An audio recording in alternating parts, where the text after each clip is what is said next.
ونصلي على رسوله الكريم اما بعد فاعوذ بالله من الشيطان الرجيم بسم الله الرحمن الرحيم والتين والزيتون وطور سينين وهذا البلد الأمين لقد خلقنا الإنسان في أحسن تقويم ثم رددناه أسفل سافلين إلا الذين آمنوا وعملوا الصالحات فلهم أجر غير ممنون فما يكذبك بعد بالدين أليس الله بأحكم الحاكمين بلى ونحن على ذلك من الشاهدين صدق الله العظيم رب اشرح لي صدري ويسر لي امري واحلل عقدة من لساني يفقهوا قولي اللهم ربنا الهمنا رشدنا واعذنا من شرور انفسنا اللهم ارنا الحق حقا وارزقنا اتباعه وارنا الباطل باطلا وارزقنا اجتنابه اللهم ربنا زدنا ایمانا وهدى وعلما نافعا وعملا صالحا ورزقا حلالا طيبا اللهم ارحمنا بالقرآن العظيم واجعله لنا إماما ونورا وهدى ورحمة اللهم ذكرنا منه ما نسينا وعلمنا منه ما جهلنا وارزقنا تلاوته آناء الليل وآناء النهار واجعله لنا حجة يا رب العالمين آمين۔ قرآن حکیم کی صورتوں میں مکی اور مدنی صورتوں کے جو 7 گروپ ہیں ان کا تذکرہ کافی عرصے سے ہمارے ان دروس میں نہیں ہوا۔ آج مجھے پھر اس کی طرف اشارہ کرنا ہے، اس لیے کہ آج کی جو سورہ مبارکہ ہے اس کے مقسم علیہ یعنی جس چیز پر قسم کھائی گئی ہے اس کے بارے میں چونکہ ایک اختلاف ہے، اس کے لیے میں سمجھتا ہوں کہ قرآن حکیم کی جو مجموعی ترتیب ہے اس کو پھر ذہن میں تازہ کر لیں۔ مکی اور مدنی صورتوں کے 7 گروپ ہیں قرآن حکیم میں، لیکن ان میں سے پہلے گروپ میں مکی صورت صرف ایک ہے، سورہ فاتحہ، حجم کے اعتبار سے نہ ہونے کے برابر۔ یہ 7 آیات ہیں جبکہ تقریباً 6.25 پارے ہیں جو مدنی صورتوں پر مشتمل ہیں، سورہ بقرہ، آل عمران، نساء، مائدہ۔ تو اس پہلے گروپ میں حجم کے اعتبار سے کہہ رہا ہوں، مقام و مرتبہ اپنی جگہ ہے، سورہ فاتحہ کا جو مقام و مرتبہ ہے وہ اپنی جگہ، حجم کے اعتبار سے مکی صورت نہ ہونے کے برابر۔ اسی طریقے سے آخری گروپ میں مدنی صورتوں کا تناسب بھی تقریباً نہ ہونے کے برابر۔ 48 صورتوں میں سے بمشکل 2-3 نکلیں گی کہ جن کو قطعیت کے ساتھ یہ کہا جا سکے کہ وہ مدنیات ہیں۔ یہ گویا کہ ریسیپروکل نسبت ہے اول و آخر کے بارے میں۔ نتیجہ یہ نکلا کہ 6 ہی گروپ بنتے ہیں مکی صورتوں کے، 6 ہی ہیں مدنی صورتوں کے۔ اب جو مکی صورتوں کے عام مضامین ہیں، میں نے بارہا عرض کیا ہے، ان کا اہم ترین مضمون تو ہے ایمان، ایمان باللہ اور توحید، ایمان بالآخرہ یا معاد، ایمان بالرسالت، نبوت، وحی۔ اس کے علاوہ قصص الانبیاء، انباء الرسل، رسولوں کے حالات مکی صورتوں میں آئے ہیں، تفصیل سے آئے ہیں۔ حضرت نوح اور ان کی قوم کا معاملہ، حضرت ہود اور ان کی قوم کا معاملہ، حضرت صالح اور ان کی قوم کا معاملہ، حضرت لوط اور ان کی قوم کا معاملہ، حضرت شعیب اور ان کی قوم کا معاملہ، حضرت موسیٰ اور آل فرعون کا معاملہ۔ اور تیسرا مضمون ہوتا ہے بنیادی اخلاقیات، بیسک مورلز، ہیومن مورلز۔ یہ 3 مضامین ہیں مکی صورتوں کے۔ مدنی صورتوں میں پھر احکام شریعت آئیں گے، حکمت کے بہت بلند مضامین آئیں گے، جہاد اور قتال کے مضامین آئیں گے۔ یہ 3 اہم مضامین ہیں جو مدنی صورتوں کے ہیں، 3 کو بمقابلہ 3 کے رکھ لیجیے۔ تیسری بات ذہن میں یہ تازہ کر لیجئے کہ پہلے 2 گروپ کی جو مکی صورتیں ہیں ان میں زیادہ غالب مضمون جو ہے وہ ایمان بالرسالت ہے، اس کے یہ معنی نہیں ہے کہ توحید کا مضمون ان میں زیر بحث نہیں آیا یا معاد کا مضمون وہاں زیر بحث نہیں ہے. ایمانیات ثلاثہ تو موجود رہیں گے، لیکن زیادہ زور، زیادہ ایمفیسس ایمان بالرسالت پر ہے. درمیانی دو گروپ کی جو مکی صورتیں ہیں ان میں زیادہ زور، زیادہ ایمفیسس ایمان بالتوحید، توحید ان کا مرکزی مضمون ہے. آخری دو گروپوں کی جو مکی صورتیں ہیں ان کا اصل مضمون ہے انذار آخرت، ان کا عمود ہے آخرت، ایمان بالآخرہ. ان الدین لواقع، جزا و سزا ہو کر رہے گی. انما توعدون لصادق وان الدین لواقع، یہ ان کا اہم مضمون ہے. لیکن یہ نہیں سمجھنا چاہیے کہ دوسرے مضامین اس میں آتے ہی نہیں. توحید کے مضامین بھی آئے ہیں، سورہ اخلاص بھی اسی گروپ میں آئے گی جو جامع ترین صورت ہے توحید کے موضوع پر، اور اس میں آخرت کا ذکر ہے، نہ رسالت کا ذکر ہے، کل کی کل توحید پر مشتمل ہے. اس بات کو ذہن میں رکھیے کہ یہ جو گروپ ہے، آخری منزل جو ہے تلاوت کی منزل جو سورہ قاف سے شروع ہوتی ہے، اس میں دو گروپ آ گئے مکی اور مدنی صورتوں کے. سورہ قاف سے سورہ واقعہ تک مکی صورتیں، پھر سورہ حدید سے سورہ تحریم تک مدنی صورتیں، ایک گروپ مکمل ہو گیا. 7 صورتیں مکی اور 10 صورتیں مدنی، کل 17 صورتیں ہیں. آخری گروپ سورۃ الملک سے شروع ہوا، سورۃ الناس پر ختم ہوگا. 2 پارے ہیں، ان میں 48 صورتیں ہیں، جن کے بارے میں عرض کر چکا ہوں کہ مدنی صورتیں جو ہیں ان میں نہ ہونے کے برابر حجم کے اعتبار سے، لیکن اس کے بارے میں آخری رائے میں بعد میں عرض کروں گا. البتہ یہ جو 3-4 سورے، 2 ہم ان میں سے بڑے نمایاں طور پر بلکہ 3 پڑھ چکے ہیں، 4تھا آج شروع ہو رہا ہے، 5واں اس کے بعد اور آئے گا. یہ 20 صورتیں جو ہیں یہ 4-4 صورتوں کے گروپس کی شکل میں ہیں. ان میں درمیان میں جو 3-4 سورے ہیں یہ قرآن حکیم میں مکی صورتوں میں حکمت کے بلند ترین مضامین پر مشتمل ہے. ان میں انذار آخرت کا مضمون ہے، لیکن وہ طبعاً ہے، تابع ہو کر ہے، ثانوی درجے میں ہے. حکمت کے بلند ترین مضامین یہ 12 صورتیں جو میں نے عرض کیا تھا، سورۃ الاعلیٰ سے شروع ہوئی ہیں، سبح اسم ربک الاعلیٰ، اور سورۃ الانفکاک پر ختم ہوں گی. لم یکن الذین کفروا من اہل الکتاب والمشرکین منفکین حتی تأتیہم البینہ. اور یہ میں عرض کر چکا ہوں کہ سورۃ الاعلیٰ ان میں پریزائڈنگ پوزیشن میں ہے. جامع ترین سورت جو ہے ان 12 صورتوں میں سے وہ سورۃ الاعلیٰ ہے. البتہ آج ایک لفظ اور ایڈ کر لیجئے کہ سورۃ الانفکاک جو ہے وہ کنکلوڈنگ سورت ہے ان 12 صورتوں کی. یہ 3-4 سورہ جو آئے ہیں جن میں درمیان میں بالکل ہے 4 سورہ نور و ظلمت، جس پر ہم تفصیل سے گفتگو کر چکے. اور اس سے پہلے وہ 4 صورتیں سورۃ الاعلیٰ اور سورۃ الغاشیہ، سورۃ الفجر اور سورۃ البلد. اب 4 صورتیں آ رہی ہیں، سورۃ التین، اس کے بعد سورۃ العلق، پھر سورۃ القدر، اور پھر سورۃ الانفکاک یا سورۃ البینہ. یہ جو 3-4 سورے ہیں ان میں جیسا کہ میں نے عرض کیا کہ ان میں بہت فلسفیانہ مضامین، پھر یہ کہ انسان کے اندر خیر و شر کے داعیات، انسان میں خیر داعیات بھی ہیں، شر کے داعیات بھی ہیں. خارج میں بھی خیر کی طرف بلانے والی چیزیں بھی ہیں، شر کی طرف بلانے والے بھی ہیں. یہ کشمکش ہے. اس میں کامیابی کیا ہے؟ قد افلح من زکاہا وقد خاب من دساہا. اس کی جو بلند ترین منزل ہو سکتی ہے، انسان تزکیہ کر کے کہاں تک جا سکتا ہے، وہ مقام صدیقیت ہے. وہ سورۃ اللیل کے اندر زیر بحث آ چکا. اس سے اوپر مرتبہ نبوت ہے، وہ سورۃ الضحیٰ اور سورۃ الانشراح کا مضمون ہے. اس لیے کہ یہ میں امام راضی کا قول آپ کو سنا چکا ہوں. سورۃ اللیل سورۃ ابی بکر رضی اللہ تعالی عنہ، سورۃ الضحیٰ سورۃ محمد صلی اللہ علیہ وسلم. اس میں مقام نبوت زیر بحث آیا، اس میں مقام صدیقیت زیر بحث آیا. اب جو یہ 4 سورہ ہے، اس کو آپ کہہ سکتے ہیں کہ یہ جو مرتبہ نزول ہے، نبوت ہے، عروج کا مقام. یہ مضامین پچھلے درس میں بیان ہو چکے ہیں. مرتبہ عروج، کلائمیکس ہے عروج کا، مقام نبوت. یہاں سے نزول ہے در حقیقت مرتبہ رسالت. اذهب الى فرعون انه طغى. اب بلندیوں سے اتر کر نیچے آنا ہے. کوہ طور سے اترو اور جاؤ، اذهب الى فرعون انه طغى.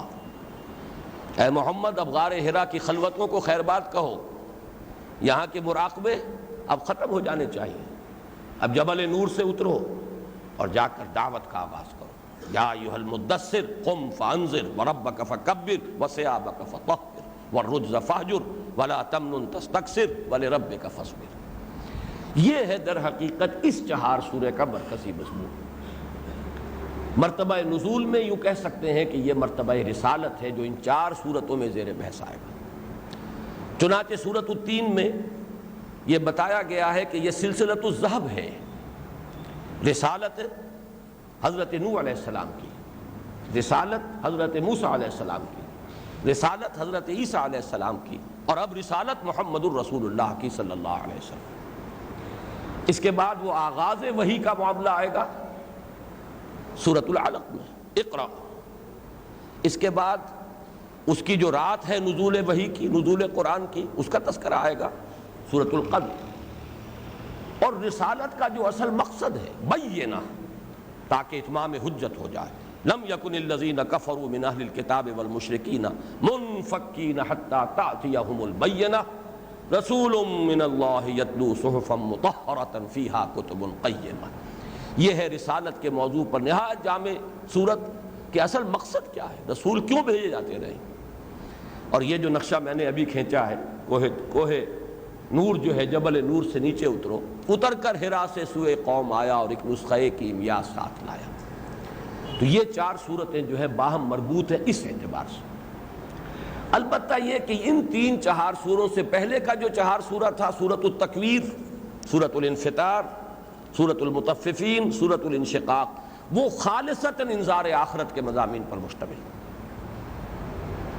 اذا الشمس كورت واذا النجوم انكدرت واذا الجبال سيرت واذا العشار عطلت. 14 آیتیں آئیں اور پھر بات کہاں پہنچی؟ علمت نفس ما احضرت. وہ وقت آئے گا کہ ہر انسان جان لے گا کہ اس نے کیا کمائی کی ہے، کیا آگے بھیجا تھا، کیا سامنے آ رہا ہے. جزا و سزا. اذا السماء انفطرت واذا الكواكب انتصرت واذا البحار فجرت واذا القبور بعثرت علمت نفس ما قدمت واخرت. ویل للمطففین الذین اذا اکتالوا علی الناس یستوفون واذا کالوهم او وزنوهم یخسرون الا یظن اولئک انهم مبعوثون لیوم عظیم یوم یقوم الناس لرب العالمین. اذا السماء انشقت واذنت لربها وحقت واذا الارض مدت والقت ما فيها وتخلت واذنت لربها وحقت یا ایھا الانسان انک کادح الی ربک کدحا فملاقیہ. یہ 4 صورتیں بالکل خالص انذار آخرت، جزا و سزا، وہ یوم الدین، اس کا تصور. اور اب اس کے بعد جو 4 صورتیں آئیں گی وہ بھی ہر شخص کو معلوم ہے. اذا زلزلت الارض زلزالها واخرجت الارض اثقالها وقال الانسان ما لها. خالص انذار آخرت کی صورت. القارعہ ما القارعہ وما ادراک ما القارعہ. خالص انذار آخرت کی صورت. الہاکم التکاثر حتی زرتم المقابر.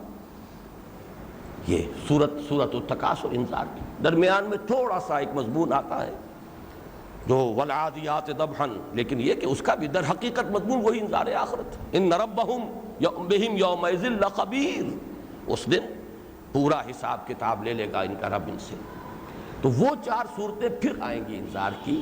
لیکن یہ درمیان کی جو 12 صورتیں تھیں کہ جن میں سے 8 ہم پڑھ چکے ہیں، 9 آج پڑھ رہے ہیں، ان میں اصل مضمون جو ہے وہ انذار آخرت نہیں ہے. یہ مضامین ہے تزکیہ نفس کے، یہ مضامین ہے مراتب بلند، حکمت قرآنی کے اہم بڑے غامض موضوعات، نبوت اور اس کی نفسیات، عروج اور نزول کی کیفیات، سیر الی اللہ اور سیر فی اللہ اور سیر عن اللہ، اس کے مابین فرق و تفاوت. یہ حکمت کے، فلسفے کے، نفسیات کے بہت بلند مضامین ہیں کہ جو ان 12 صورتوں میں آئے ہیں. جیسا کہ میں نے عرض کیا، ان میں پریزائڈنگ پوزیشن میں سورۃ الاعلیٰ، کنکلوڈنگ سورت وہ سورۃ البینہ آئے گی. سورۃ التین جو ہے اب اس کا اصل جوڑا جو ہے وہ سورہ علق ہے. لیکن یہ کہ واقعتاً کافی غور کرنا پڑے گا کہ ان 2 صورتوں کے مابین وہ مشترک مضمون کون سا ہے جس کی بنا پر کہ ان کو آپس میں ایک جوڑے کی نسبت جو ہے وہ قرار دی جائے. یہ بات میں چاہوں گا کہ ذرا بعد میں آئے. ویسے یہ کہ اشارہ میں کر دیتا ہوں، ایک حساس اور ذہین انسان، یہ ساری گفتگو ہو رہی ہے سورۃ الضحیٰ کے ضمن میں عرض کر چکا ہوں، وہ آپ کا بوجھ کیا تھا کہ جو اللہ نے آپ کے پیٹھ پر سے اٹھا دیا، اس کو سمجھنے کے لیے پچھلے درس میں وضاحت سے بیان کر چکا ہوں۔ حساس اور ذہین انسان، دو مشاہدے اس کے سامنے آتے ہیں۔ ایک تو ہے اس کی داخلی کیفیات، وہ داخلی کیفیات وہ زیر بحث آ چکی ہیں سورۃ الضحیٰ میں اور سورۃ الانشراح میں، وہ قبض اور بسط کا مسئلہ، اور اسی طریقے سے نزول اور عروج کا مسئلہ، یہ سورۃ الضحیٰ اور سورۃ الانشراح میں آ چکا۔ یہ ہے اس کی داخلی کیفیات، داخلی احساسات۔ ایک ذہین اور حساس انسان جب خارج کا مشاہدہ کرتا ہے تو اس کے سامنے دو مشاہدے آتے ہیں بڑے اہم۔ ایک انسان کی عمومی اخلاقی پستی کا نقشہ اس کے سامنے آتا ہے۔ بحیثیت مجموعی انسان بڑی ہی پستی کے اندر مبتلا ہے، بڑی ہی گھٹیا سوچ، بڑے پست مقاصد، بڑے ہی گھٹیا محرکات عمل۔ یہ ہے کہ جو مشاہدہ ہوتا ہے انسان کو کہ یہ بستی کے مکین، یہ معلوم ہوتا ہے گندگی کا کیڑا ہے، یہ انسان گندگی کی پوٹ ہے، اس میں کوئی شے ہے ہی نہیں، خیر ہے ہی نہیں۔ یہ مشاہدہ اس شدت سے ہوتا ہے کہ انسان پر یہ کیفیت طاری ہو سکتی ہے کہ انسان کی سرشت سے ہی وہ مایوس ہو جائے۔ انسان میں کوئی خیر ہے ہی نہیں، جسے دیکھو بڑے پست محرکات ہیں، بڑے گھٹیا محرکات ہیں۔ اور جدید سائیکالوجی نے اس فینومینن کو ایک فلسفے کی حیثیت دے دی ہے۔ انسان کے محرکات عمل میں یا بطن ہے یا فرج ہے۔ فرائیڈ کے بارے میں آپ کو معلوم ہے، وہ کہتا ہے کہ انسان کے محرکات عمل میں موسٹ پوٹنٹ جو ہے وہ اس کا جذبہ سیکس ہے۔ باپ بھی اگر بیٹی کو محبت بھری نگاہ سے دیکھ رہا ہے تو اس کی بنیاد میں بھی سیکس ہے، ایڈیپس کمپلیکس۔ اگر ماں بیٹے سے محبت کر رہی ہے تو یہ بھی سیکس کی بنیاد ہے۔ اس درجے گھناؤنا انسان کے سامنے اس کا نقشہ جو ہے کھینچا گیا ہے، اتنی پستی میں گرا ہوا انسان کو دکھایا گیا ہے۔ ایڈلر اور یونگ اس کے شاگردوں میں سے ہیں۔ واقعہ یہ ہے کہ وہ تاب نہیں لا سکے اپنے استاد کے اس فکر کی پستی کا، انہیں کچھ اور تلاش کرنا پڑا۔ تو ایڈلر کو بھی اگر کوئی جذبہ ملا ہے تو وہ حب تفوق، ارج ٹو ڈومینیٹ۔ کوئی واز کہہ رہا ہے تو اصل میں اپنی ہستی کی پروجیکشن کر رہا ہے، دھونس جما رہا ہے لوگوں کے اوپر۔ کوئی اعلیٰ عمدہ کام کر رہا ہے تو حقیقت میں اس کا انفیریورٹی کمپلیکس ہے، جس نے کہ اس کو اس کام پر آمادہ کیا ہے اور وہ اس کو کمپنسیٹ کر رہا ہے اپنے ان کاموں کے ذریعے سے۔ فرائیڈ نے یہ انتہا کی ہے کہ اگرچہ ایک طرف تو میں نے عرض کیا تھا کہ اس نے جہاں تک اس کی مشاہدے کی گہرائی کا تعلق ہے میں نے اس کی تعریف کی، اس نے انسان کے اندرونی داعیات میں 3 لیولز کو آئیڈینٹیفائی کیا ہے۔ ایک اڈ اور لیبیڈو، دوسرا ایگو، تیسرا سپر ایگو۔ لیکن فکر کی پستی کا یہ عالم ہے، مشاہدہ بہت عمدہ ہے، لیکن فکر کی پستی کا یہ عالم ہے کہ سپر ایگو کو بھی وہ قرار دیتا ہے کہ یہ معاشرے کے جو معیارات ہوتے ہیں، تصورات ہوتے ہیں، جن چیزوں کو معاشرے میں عام طور پر اچھا سمجھا جاتا ہے اور جن چیزوں کو برا سمجھا جاتا ہے، یہی تصورات ہیں جو انسان کے سپر ایگو کے اوپر مسلط ہو جاتے ہیں، اس کی شکل اختیار کر لیتے ہیں، اور انسان اپنے آپ کو ملامت کرنے لگتا ہے کہ یہ کام میں کیوں کر رہا ہوں، یہ کام مجھے نہیں کرنا چاہیے تھا، مجھے کوئی اچھا کام کرنا چاہیے تھا۔ یہ بھی کوئی اس کے اندر کی حقیقی شے نہیں ہے، بلکہ یہ بھی اس کا معاشرتی تصورات جو ہیں، جو خیر و شر کے معیارات لوگوں نے بنا لیے ہوتے ہیں، وہ ہے در حقیقت جو سپر ایگو کا روپ دھار لیتے ہیں۔ یہ میں چند باتیں بعد میں بھی اس کے ضمن میں عرض کروں گا، لیکن یہ میں عرض کر رہا ہوں کہ ایک مشاہدہ ہے انسان کا۔ ایک حساس اور ذہین انسان اگر انسانوں کی اکثریت کا مشاہدہ کرے گا تو واقعہ یہ ہے کہ اس پر ایک طرح کی مایوسی طاری ہوگی، انسان کی سرشت سے مایوسی۔ انسان میں کوئی خیر کا پہلو ہے ہی نہیں، انسان میں برائی ہی برائی ہے، پستی ہی پستی ہے، یہ گندگی کی پوٹ ہے، نجاست کا کیڑا ہے، اس سے اوپر کچھ نہیں۔ اس کا علاج ہے جو سورۃ التین میں ہے، نہیں لقد خلقنا الانسان فی احسن تقویم۔ انسان اپنے آپ سے مایوس نہ ہو، ہم نے انسان کو بہترین ساخت پر پیدا کیا، یہ تو اشرف المخلوقات ہے، اس کے سامنے ہم نے تمام فرشتوں کو جھکوا دیا، جبرائیل سمیت، اس لیے کہ قرآن مجید میں جس قدر ایمفیسس کے ساتھ یہ مضمون آیا ہے، آدم کے سامنے سجدے میں گر گئے سب کے سب فرشتے، فسجد الملائکۃ کلہم اجمعون، تاکید کی انتہا ہے، جو تمام ملائکہ کا مسجود ہو، خلقتہ بیدی، جسے میں نے اپنے دونوں ہاتھوں سے بنایا ہو، جس کا معاملہ یہ ہو کہ وَلَقَدْ كَرَّمْنَا بَنِي آدَمَ وَحَمَلْنَاهُمْ فِي الْبَرِّ وَالْبَحْرِ وَرَزَقْنَاهُم مِّنَ الطَّيِّبَاتِ وَفَضَّلْنَاهُمْ عَلَىٰ كَثِيرٍ مِّمَّنْ خَلَقْنَا تَفْضِيلًا، جس کی شان یہ ہو کہ فطرت اللہ التي فطر الناس علیہا، وہ گھٹیا شے نہیں ہو سکتی۔ یہ ہے اصل مضمون، یہ ہے عمود سورۃ التین کا۔ دوسرا مشاہدہ کیا ہوتا ہے؟ یہ تو انسان کی اخلاقی پستی کا معاملہ میں نے عرض کیا ہے۔ دوسرا مشاہدہ آتا ہے کہ ہر انسان دوسرے کا خون چوسنے کے درپے ہے، جس کا ہاتھ جہاں پڑ جاتا ہے استحصال کرتا ہے، ظلم، تعدی، دوسرے کے حقوق پر دست درازی، دوسروں سے ناانصافی، استحصال، جبر، ریپریشن، جس کے اوپر بھی اپنی خدائی کا جوا رکھ سکے جس کے کندھے پر رکھ دیتا، جس سے بھی جبرن کچھ حاصل کر سکے حاصل کر لیتا، یہ نہیں دیکھتا کہ جائز حق ہے کہ ناجائز، صحیح ہے کہ غلط۔ یہ بھی اخلاقی پستی ہی کا دوسرا پہلو ہے۔ لیکن ایک اخلاقی پستی ہے انسان کے جو محرکات عمل ہے اس کے اعتبار سے، وہ داعیات کیا ہیں، اس کے موٹیویشنز کیا ہیں جن کے تحت کہ اس سے عمل صادر ہوتے ہیں۔ وہ اس کا پیٹ ہے، اس کی شہوت ہے، حب تفوق ہے، اپنی ہستی کو پروجیکٹ کرنا ہے، بس اس کے سوا کچھ بھی نہیں۔ ایک ہے وہ کر کیا رہا ہے، کوئی شریف ہے تو اس لیے شریف ہے کہ کمزور ہے، طاقتور ہو اور شریف ہو بمشکل نظر آئے گا کہیں۔ وہ دیانتدار ہے تو اکثر و بیشتر اس لیے دیانتدار ہے کہ بزدل ہے، رسک نہیں لے سکتا زیادہ۔ جری ہو اور پھر دیانتدار رہے، یہ بہت شاذ ہی کہیں نظر آئے گا۔ ورنہ انسان کلا ان الانسان لا یطغی، یہ ہے مشاہدہ، واقعہ ہے یہ، اس میں کوئی شک نہیں ہے۔ اے انسان، تیرا اگر مشاہدہ یہ ہے تو غلط نہیں ہے۔ انسان واقعتاً دست درازی پر، طغیانی پر، سرکشی پر، تعدی پر، ظلم پر، استحصال پر آمادہ ہو ہی جاتا۔ اب اس کا علاج کیا ہے؟ وہ ہے جو سورۃ العلق کے اندر آئے گا، درمیان کی 3 آیتیں۔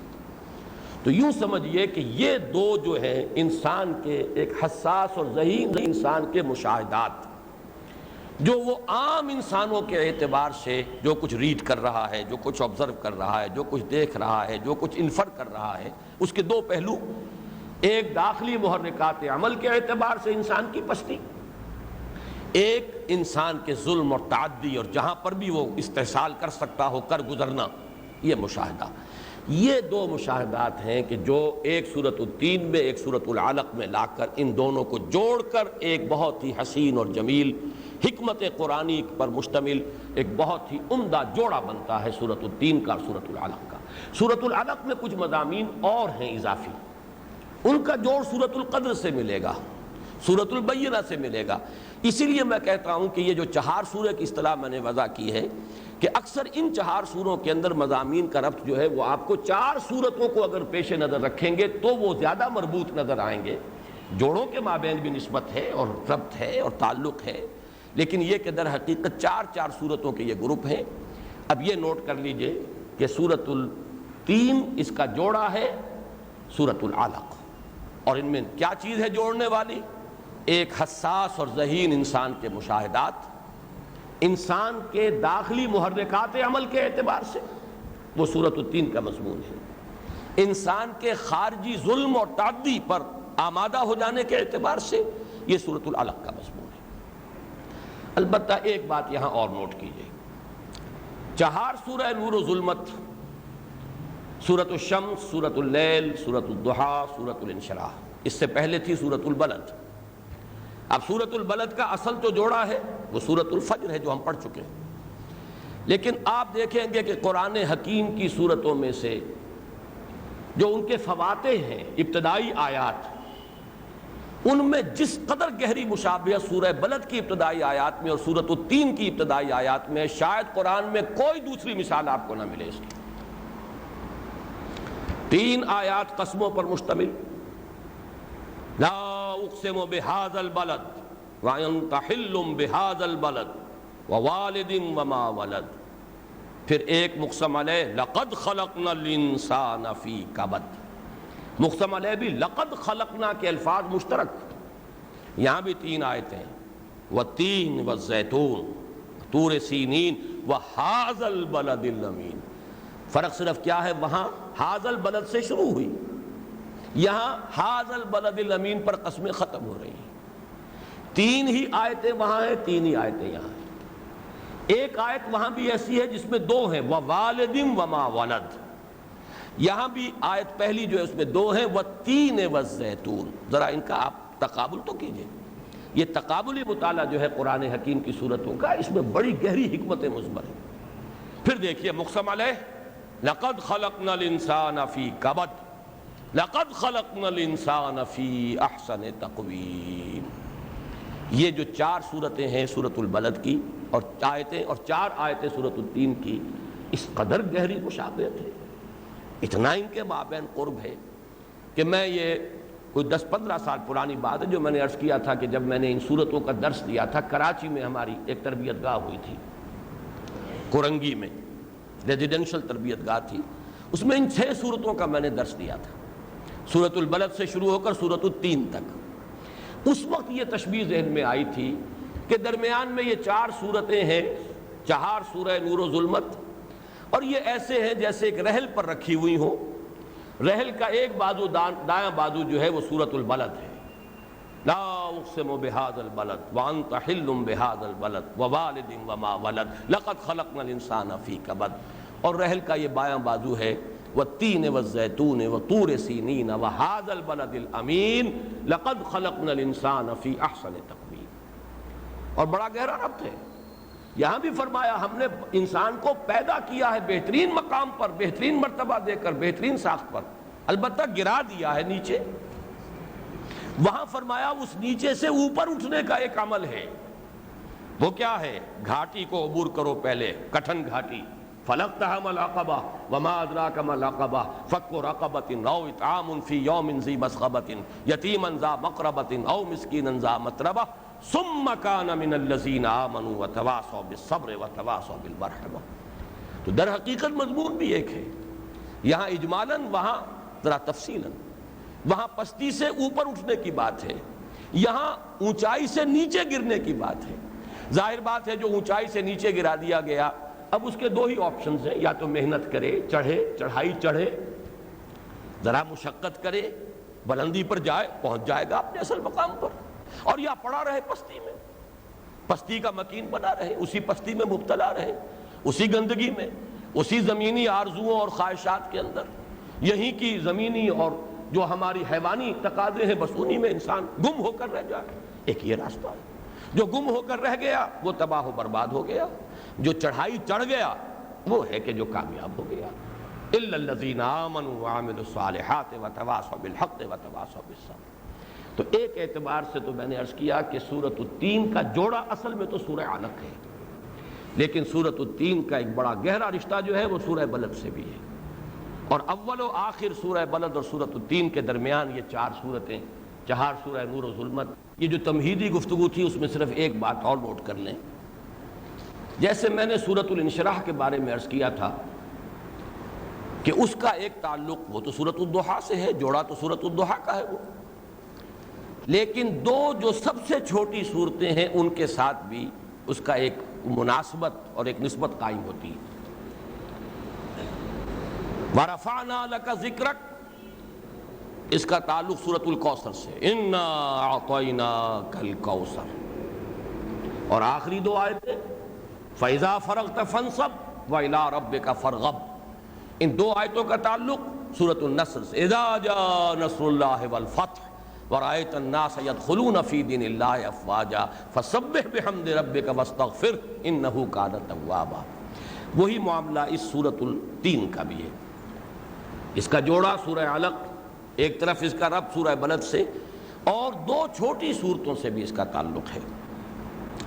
ایک سورۃ الکوثر، ایک سورۃ العصر. والعصر ان الانسان لفی خسر الا الذین آمنوا وعملوا الصالحات وتواصوا بالحق وتواصوا بالصبر. درمیان کا جو مضمون ہے ثم رددناہ اسفل سافلین الا الذین آمنوا وعملوا الصالحات فلہم اجر غیر ممنون، گویا کہ بالکل اس کا مثنیٰ ہے والعصر ان الانسان لفی خسر الا الذین آمنوا وعملوا الصالحات وتواصوا بالحق وتواصوا بالصبر. اور جو آخری دو آیات ہیں فما یکذبک بعد بالدین الیس اللہ باحکم الحاکمین، اس کا تعلق ہے سورۃ الماعون سے۔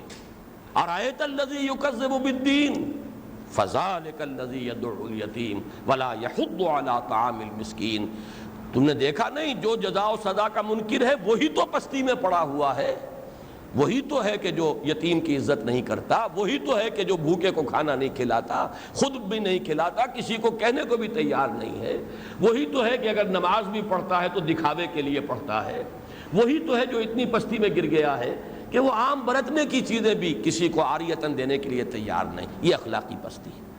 وہ گویا کہ سورۃ التین ارأیت الذی یکذب فما یکذبک بعد بالدین الیس اللہ باحکم الحاکمین ارأیت الذی یکذب بالدین فذلک الذی یدعو الیتیم الی آخر السورہ۔ ان دو آیتوں کا، سورۃ التین کی آخری دو آیتوں کا گہرا تعلق سورۃ الماعون سے ہے۔ اب آئیے بسم اللہ کیجئے۔ والتین والزیتون، یہ جو پہلی آیت ہے اس پر کافی مراد کیا ہے اس کے بارے میں بہت اختلاف سلف سے خلف تک چلا آ رہا ہے۔ تین انجیر کو کہتے ہیں، زیتون، زیتون ہے آپ کو معلوم ہے، اولیو، فگ اینڈ اولیو، قسم ہے انجیر کی اور قسم ہے زیتون کی۔ ایک رائے یہ ہے کہ اس سے مراد یہی پھل ہیں، انجیر کا پھل، زیتون کا پھل۔ اور اب اس میں پھر مفسرین نے جن کی رائے یہ ہے، اب انجیر کی برکات اور انجیر کے خواص، انجیر کے فوائد، انجیر کس طریقے سے انسان کے لیے مفید ہے، انسان کے اندرونی نظام کے اندر کیسے توازن پیدا کرتا ہے، پھر وہ خواص کا معاملہ چلتا ہے۔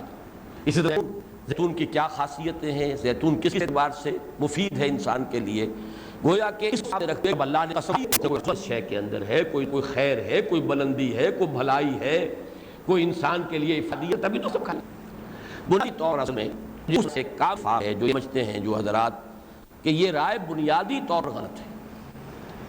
قرآن حکیم میں جو قسم لکھے وہ اللہ کی عظمت کے اعتبار سے نہیں، یہاں جو قسم کھانے والا ہے وہ سب سے عظیم ہے۔ ہر شے جو ہے مخلوقات میں سے اللہ کے مقابلے میں تو کمتر ہے، ناقص ہے، نامکمل ہے، کتنی ہی عظیم ہو۔ لہذا انسان عظمت کے اعتبار سے قسم کھاتا ہے، اس لیے کہ وہ خود اپنے آپ کو اس مقام پر نہیں سمجھتا، اللہ کی قسم کھاتا ہے، اس میں اللہ کی عظمت، اللہ حاضر و ناظر ہے، میں تمہیں جو بات بتا رہا ہوں وہ صحیح ہے، اللہ کی قسم کھا کر کہہ رہا ہوں، یا یہ ہے کہ میں جو وعدہ تم سے کر رہا ہوں وہ سچا کر رہا ہوں، پورا کروں گا، اللہ کو گواہ بنا رہا ہوں، اللہ کی قسم کھا رہا ہوں۔ تو انسان جب قسم کھاتا ہے تو اس میں عظمت کا پہلو ہوتا ہے، لیکن اللہ نے جو قسمیں کھائی ہیں قرآن میں اس میں کوئی پہلو عظمت کا نہیں، کوئی شہادت کا پہلو ہے، گواہی، گواہ ہے تیزی سے گزرنے والا زمانہ، والعصر، گواہ ہے تین اور زیتون، اور گواہ ہے طور سینین، اور گواہ ہے یہ امن والا شہر۔ یہاں مجرد گواہی کا پہلو ہوتا ہے قرآن مجید میں جو قسمیں اللہ نے کھائی۔ یہ رائے میرے نزدیک 100% درست ہے۔ اسی اعتبار سے میں نے بارہا تعارف کرایا ہے مولانا فرائی رحمۃ اللہ علیہ کی کتاب جو انہوں نے عربی میں لکھی تھی، الایمان فی اقسام القرآن، اس کا ترجمہ مولانا امین حسن اصلاحی صاحب نے کیا، اور وہ ہمارے ہاں موجود ہے۔ جن حضرات کو بھی اس موضوع سے دلچسپی ہو وہ کتاب حاصل کریں، مطالعہ کریں، اصولی بحث اس میں مکمل آ گئی۔ تو اس پہلو سے تو ظاہر بات ہے کہ میری رائے جو ہے وہ میں نے ظاہر کر دی کہ یہ پھل زیتون کا یا پھل انجیر کا وہ یہاں مراد نہیں۔ اس میں ایک اور گواہی ہمیں مل جاتی ہے کہ جو بقیہ دو آیتیں ہیں جن میں قسمیں کھائی جا رہی ہے اس میں تو پھلوں کا تذکرہ نہیں ہے۔ شہر ایک مقام ہے، بلد الامین مکہ یہ ایک مقام ہے، طور سینین اس میں کوئی اختلاف ہی نہیں ہو سکتا، یہ کوہ طور ہے جس پر حضرت موسیٰ علیہ السلام ہم کلام ہوئے اللہ تعالیٰ سے اور جس پر کہ انہیں تورات عطا کی گئی۔ تو اس سے بھی ایک ریفلیکشن آتی ہے کہ یقیناً ان دو کا بھی تعلق جو ہے وہ مقامات سے ہے، اور یہ رائے بھی سلف میں بھی موجود ہے، اس لیے اس میں کوئی ہمیں اس کو قبول کرنے میں کوئی ہچکچاہٹ نہیں ہے۔ رائے یہ ہے کہ در حقیقت تین سے مراد بھی جبل تین ہے، جس کے بارے میں ایک رائے تو یہ ہے کہ یہ شمالی عراق کے علاقہ کا جو علاقہ ہے اس کا جو پہاڑی سلسلہ ہے وہ ہے جبل تین، اس لیے کہ اس علاقے میں کثرت کے ساتھ انجیر ہوتے ہیں۔ ایک رائے جو مولانا فراہی نے لکھی ہے اور بڑی وضاحت سے لکھی ہے کہ جبل جودی جو ہے، کوہ جودی جس پر کہ حضرت نوح علیہ السلام کی کشتی جا کر ٹکی ہے، وہ مراد ہے۔ لیکن یہ کہ یہ رائے ہمارے ہاں سلف میں بھی موجود ہے کہ اس سے مراد مقامات ہیں، اور یہ ایک عام قاعدہ تھا، عرب کا ذوق یہ تھا کہ جہاں کوئی چیز زیادہ پیدا ہوتی تھی اس جگہ کا نام اسی چیز کے حوالے سے رکھ دیتے تھے۔ نخلا، وادی نخلا جو ایک وادی ہے مکے اور طائف کے درمیان، اس لیے کہ وہاں کھجور کے درخت تھے۔ چونکہ حجاز میں تو بہت کم ایسی جگہ تھی نا، خاص طور پر مکے کے آس پاس کے جہاں، یہ تو وادی غیر ذی زرع ہے، چونکہ وہاں کھجور کے درخت کثرت سے موجود تھے، وادی نخلا ہی نام ہو گیا اس کا، کھجوروں والی وادی۔ تو ایسے ہی جہاں تین جو ہے، جہاں انجیر کے درخت زیادہ ہے وہ جبل التین ہو گیا، جہاں زیتون کا درخت زیادہ ہے وہ جبل زیتون ہو گیا، اور اس کا تو تذکرہ بھی موجود ہے، انجیل میں موجود ہے، اس لیے کہ سرمن آف دی ماؤنٹ، پہاڑی کا باز، جو میرے نزدیک سب سے اونچا باز ہے جہاں تک میرا مطالعہ آج تک ہے، اس لیے کہ نبی اکرم صلی اللہ علیہ وسلم کے زیادہ مواعظ نقل نہیں ہوئے۔ حضور نے ویسے بھی بہت کم واعظ کہے ہیں، آپ نے تو قرآن پڑھ کر سنایا ہے، اس سے بڑا واعظ کوئی ہے ہی نہیں۔ قد جاءتکم موعظۃ من ربکم وشفاء لما فی الصدور، اصل واعظ تو یہ ہے۔ تو مواعظ واقعہ یہ ہے کہ حضرت عیسیٰ علیہ السلام کے مواعظ جو انجیل میں آئے ہیں وہ چوٹی کے مواعظ ہیں۔ واعظ ہونے کے اعتبار سے ان کے آس پاس پہنچنے والا واعظ کوئی کم سے کم میری محدود معلومات میں موجود نہیں، اور انجیل میں جو مواعظ آئے ہیں حضرت مسیح علیہ السلام کے، ان میں چوٹی کا واعظ ہے، سرمن آف دی ماؤنٹ، کوہ زیتون پر جو آپ نے کھڑے ہو کر واعظ دیا۔ اور یہ آپ کا معمول معلوم ہوتا ہے انجیل سے کہ دن کے وقت آپ نیچے اترتے تھے پہاڑ سے، اور بیت المقدس میں ہیکل میں جا کر وہاں پر آپ تبلیغ کرتے تھے، واعظ کہتے تھے، ڈانٹ ڈپٹ کرتے تھے، علماء پر تنقیدیں کرتے تھے، لیکن رات کو آپ پھر وہاں سے کوہ زیتون پر تشریف لے جاتے تھے، وہیں آپ کا رین بسیرا ہوتا تھا۔ اور ایک مرتبہ ایسا ہوا ہے کہ بہت کثیر تعداد میں لوگ، ملٹیچیوڈز، اس کا ذکر آیا ہے بائبل کے اندر، and seeing the multitudes he opened his mouth and said، یہ یہاں سے شروع ہوتا ہے وہ جو سرمن آف دی ماؤنٹ ہے، پہاڑی کا واعظ، عظیم ترین واعظ ہے، اس میں کوئی شک نہیں۔ تو یہ کوہ زیتون در حقیقت مراد ہے کہ جہاں حضرت عیسیٰ علیہ السلام نے واعظ فرمائے۔ طور سینین، اس میں کوئی اختلاف ہے ہی نہیں، صرف یہ نوٹ کر لیجئے کہ طور کے بارے میں دو رائے ہیں۔ ایک تو یہ کہ خاص اس پہاڑ کا نام طور ہے کہ جو صحرائے سینا میں ہے، اس کی ساؤدرن ٹپ ہے، تقریباً پیننسولا بنتا ہے، یہ تکون سی ہے نیچے جا کر، جو اس کی ٹپ ہے، جیسے انڈین پیننسولا ہے، نیچے جا کر وہ کنیا کماری جو ہے، راس کماری پہلے کہتے تھے، اب کنیا کماری اس کا نام ہے، وہاں سے گویا کہ ایک ٹرائنگل چل رہی ہے جس کا بیس جو ہے سینٹرل انڈیا بنتا ہے۔ اسی طرح صحرائے سینا ہے، اس کا بیس جو ہے میڈیٹرینین کے ساتھ ہے، اور دونوں طرف تکون سی نیچے آ رہی ہے۔ ایپیکس جو ہے وہ جنوب میں ہے اس کا، جہاں پر کہ یہ بحیرہ قلزم جو ہے دو حصوں میں تقسیم ہو جاتا ہے، ایک خلیج عقبہ اور ایک خلیج سویس، ان دونوں کے درمیان جو ہے یہ ٹپ پر یہ ہے صحرائے سینا میں کوہ طور۔ ایک رائے یہ ہے کہ اس کا یہ پراپر ناؤن ہے، طور مراد ہے وہ پہاڑ، اور ایک رائے یہ ہے جو زیادہ قوی معلوم ہوتی ہے کہ طور کہتے ہی پہاڑ کو ہے، اور یہاں اسی لیے طور سینین کہا گیا ہے۔ سینین سینا، قرآن مجید میں سورہ مومنون میں یہ لفظ آیا ہے طور سینا، سینا اور سینا دونوں اس کے تلفظ ہیں۔ سینائی پیننسولا، آج کل بھی آپ اس کو پڑھتے ہوں گے اخبارات میں، سینائی پیننسولا، یہ کہ جس پر قبضہ کر لیا تھا اسرائیل نے 1967 کی جنگ میں، لیکن یہ کہ اس کے بعد جو ہے جس بھاری قیمت دے کر بہرحال بازیافت ہوئی ہے اس کی مصر نے واپس حاصل کیا ہے، اسرائیل کو ریکگنائز کیا تو اسے یہ صحرائے سینا واپس ملا ہے، ورنہ یہ ہے کہ یہ اسرائیل کے قبضے میں جا چکا تھا۔ تو سینائی پیننسولا، صحرائے سینا، یہ ہے، سینین اس کا تلفظ ہے، یہ جمع کا صیغہ آیا ہے، اور عبرانی میں اس کو سینین کہتے ہیں۔ عربی زبان میں یہ اون اور این، مومنون اور مومنین، یہ جمع کی علامت ہوتی ہے، اور عبرانی میں این جو ہے وہ جمع کی علامت ہے۔ تو یہ ہے در حقیقت وطور سینین، یعنی سینائی پیننسولا کا پہاڑ، وہ پہاڑ جبل طور، وہ طور سینین جس پر حضرت موسیٰ علیہ السلام پہلے مرتبہ بلائے گئے اور سرفراز فرمائے گئے نبوت سے، اور پھر دوبارہ بلائے گئے، اور پھر آپ کو کتاب دی گئی تورات۔ وَهَذَا الْبَلَدِ الْأَمِينَ، اس میں کوئی شک نہیں، اس سے مراد مکہ ہے۔ لا اقسم بہذا البلد، اور یہاں وہ آخری قسم ہے وہذا البلد الامین۔ امین کیوں کہا گیا؟ امین جو ہے آمن سے بھی فعیل بن سکتا ہے، مامون سے بھی فعیل بن سکتا ہے، امن والا، پر امن، اس لیے کہ بدترین جاہلیت کے دور میں بھی یہ شہر جو ہے امن کا گہوارہ رہا ہے۔ انسان انتہائی جاہلیت کے دور میں عرب جو ہے وہ اپنے بدترین جانی دشمن کو بھی اگر پا لیتا تھا حرم میں، مکے میں، تو اس سے وہ تعارض نہیں کرتا تھا۔ باپ کا قاتل بھی یہاں مل گیا ہے تو چاہے کوئی شخص سالہ سال سے تلاش کر رہا ہو اپنے باپ کے قاتل کو اور نہ مل رہا ہو، لیکن یہاں دیکھے گا تو اسے کچھ نہیں کہے گا، اس لیے کہ یہ امن کا شہر ہے۔ ھذا البلد الامین، اس کو اللہ تعالیٰ نے خاص طور پر امن کا گہوارہ بنایا ہے۔ والتین والزیتون وطور سینین وھذا البلد الامین، ان قسموں سے تو مراد جو میرے نزدیک ہے، اختلاف اگر کوئی گنجائش ہے تو صرف پہلی آیت جو ہے جس میں تین اور زیتون کا تذکرہ ہے اس میں اختلاف ہو سکتا ہے، بقیہ دو آیتوں میں اختلاف ہے ہی نہیں کہ مراد جو ہے کوہ طور اور مراد مکہ مکرمہ۔ اصل مسئلہ یہ ہے کہ مقسم علیہ کیا ہے اس کا، اور پھر مقسم علیہ کو متعین کریں گے تب ربط معلوم ہوگا کہ مقسم بہی اور مقسم علیہ میں نسبت کیا ہے۔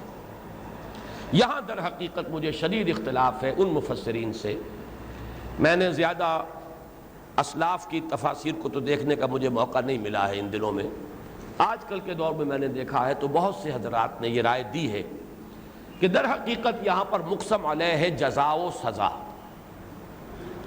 فما یکذبک بعد بالدین الیس اللہ باحکم الحاکم، گویا کہ اتنی دور جا کر اس سورہ مبارکہ کا بالکل آخری سرا جو ہے وہ اس کو جوڑ رہے ہیں ان قسموں کے ساتھ کہ والتین والزیتون وطور سینین وھذا البلد الامین، قسم ہے انجیر کی اور قسم ہے زیتون کی اور قسم ہے طور سینین کی اور قسم ہے اس امن والے شہر کی کہ جزا و سزا ہو کر رہے گی۔ مجھے اس سے شدید اختلاف ہے میرے نزدیک، اور جیسا کہ میں نے تمہید میں عرض کیا ہے، یقیناً اس پورے گروپ کا مضمون جو ہے عمود وہ یقیناً انذار آخرت ہے، اس بات جزا و سزا ہے، لیکن یہ جو 12 صورتیں درمیان میں آئی ہیں ان میں بڑے بلند علمی مضامین، حکمت کے بہت اونچے مضامین ہیں جو زیر بحث آئے ہیں۔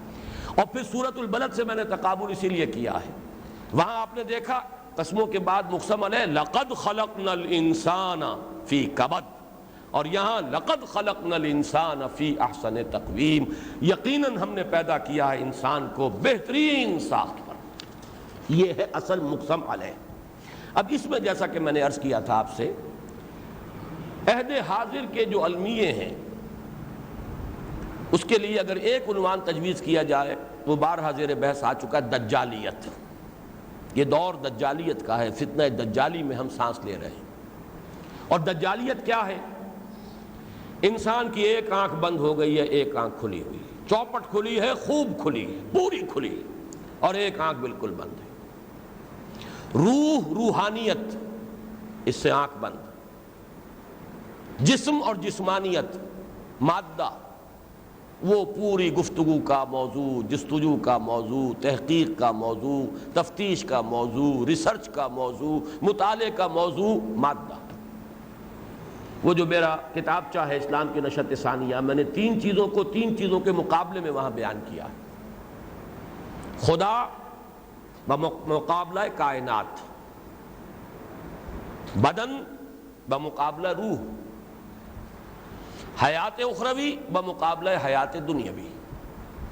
اللہ یہ بھی غیر مرئی ہستی ہے، مادی وجود نہیں ہے جسے چھوا جا سکے، دیکھا جا سکے، چکھا جا سکے، سنا جا سکے، لہذا وہ بھی انسان کے جستجو کے دائرے سے خارج، آؤٹ آف فوکس، دلچسپی نہیں ہوگا، ہمیں بحث نہیں ہے یا نہیں ہے، اصل توجہ کائنات پر، یونیورس پر، اس کا مطالعہ کرو، اس کا مشاہدہ کرو، غور کرو، سوچو، فزیکل لاز کا مطالعہ کرو، ان لاز کو پھر ایکسپلائٹ کرنا سیکھو، ٹیکنالوجی میں آگے بڑھو۔ اصل شے یہ ہے جا ہی جاست، یہ کیا ذات و صفات خداوندی اس کی بحث میں پڑے، فائدہ کیا اس کا؟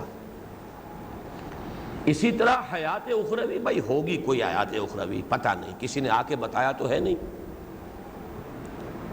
اصل تو یہ حیات دنیاوی ہے، اس میں انسان کی بہبود، ترقی، ویلفیئر سٹیٹ، معاشرہ جو ہے وہ فلاحی ریاست، فلاحی معاشرہ، یہ ہے اصل مسئلہ. غور اس پر کرو، فکر اس پر کرو، سوچو اس کے بارے میں، جستجو اس کی کرو، بھاگ دوڑ اس کے لیے کرو، جد و جہد اس کے لیے کرو. حیات اخروی ہوگی، ہم نہیں جانتے. جب آئے گی دیکھا جائے گا، جب حشر کا دن آئے گا اس وقت دیکھا جائے گا. اسی طریقے سے روح انسان کی ہوگی کوئی شے، ہم تو نہیں جانتے روح کسے کہتے ہیں. ہم نے پوری ڈسیکشن کر لی، ہمیں کہیں روح نظر نہیں آئی. انسان کا جسم ہے، اس کی فزیولوجی ہے، اس کے اعضاء ہیں، اس کے افعال ہیں مختلف اعضاء کے، ان کا باہمی ربط ہے. اس کا مطالعہ کرو، اس کے بارے میں غور کرو. یہ روح کس شے کا نام ہے ہم نہیں جانتے. یہ ہے وہ تین چیزوں سے توجہ ہٹ کر، بلکہ آنکھ بند. خدا، حیات اخروی، روح اور روحانیات سب خارج از بحث. کائنات، مادہ، جسم، حیات دنیاوی، یہ گفتگو کا معنی. یہ ہے اصل میں وہ امبیلنس جس کا نام دجالیت ہے. اس دجالیت کا جو سب سے زیادہ خوفناک نتیجہ نکلا ہے وہ یہ ہے کہ آج کا انسان اپنے آپ کو نرا حیوان سمجھتا ہے، اس سے بالا تر اپنی کوئی حقیقت جانتا ہی نہیں. ڈاروین کے نظریے نے اسے ایک باقاعدہ منظم ایک نظام فکر کی حیثیت سے پیش کر دیا. Man is slightly at a higher level of evolution, that's all. یہ بھی حیوان ہے، حیوان کے سوا کچھ نہیں. یہ ہے ڈاروین کے نظریے کا خلاصہ. گویا کہ انسان اور دوسرے حیوانات کے اندر فرق جو ہے وہ کوانٹیٹیو ہے، کوالیٹیٹیو نہیں ہے. نوعیت کا کوئی فرق نہیں ہے، مقدار کا فرق ہے. گدھے کے مقابلے میں گھوڑا زیادہ ریفائنڈ اینیمل ہے، گوریلے اور شمپنزی کے مقابلے میں انسان زیادہ ریفائنڈ اینیمل ہے. That's all. کوئی اس سے بالا تر حقیقت انسان کی نہیں. اسی طریقے پر مختلف اور فلسفے، محرکات عمل کا جب انسان نے جائزہ لیا، کسی کو نظر آیا صرف ایک شے ہے انسان کے لیے کہ جو اسے واقعتاً عمل پر آمادہ کرتی ہے اور فیصلہ کن ہے. اخلاق و اخلاق کے سارے تصورات بھی اسی کے تحت وجود میں آتے ہیں، اور وہ ہے اس کا پیٹ، بطن. مالی ضروریات، مادی ضروریات.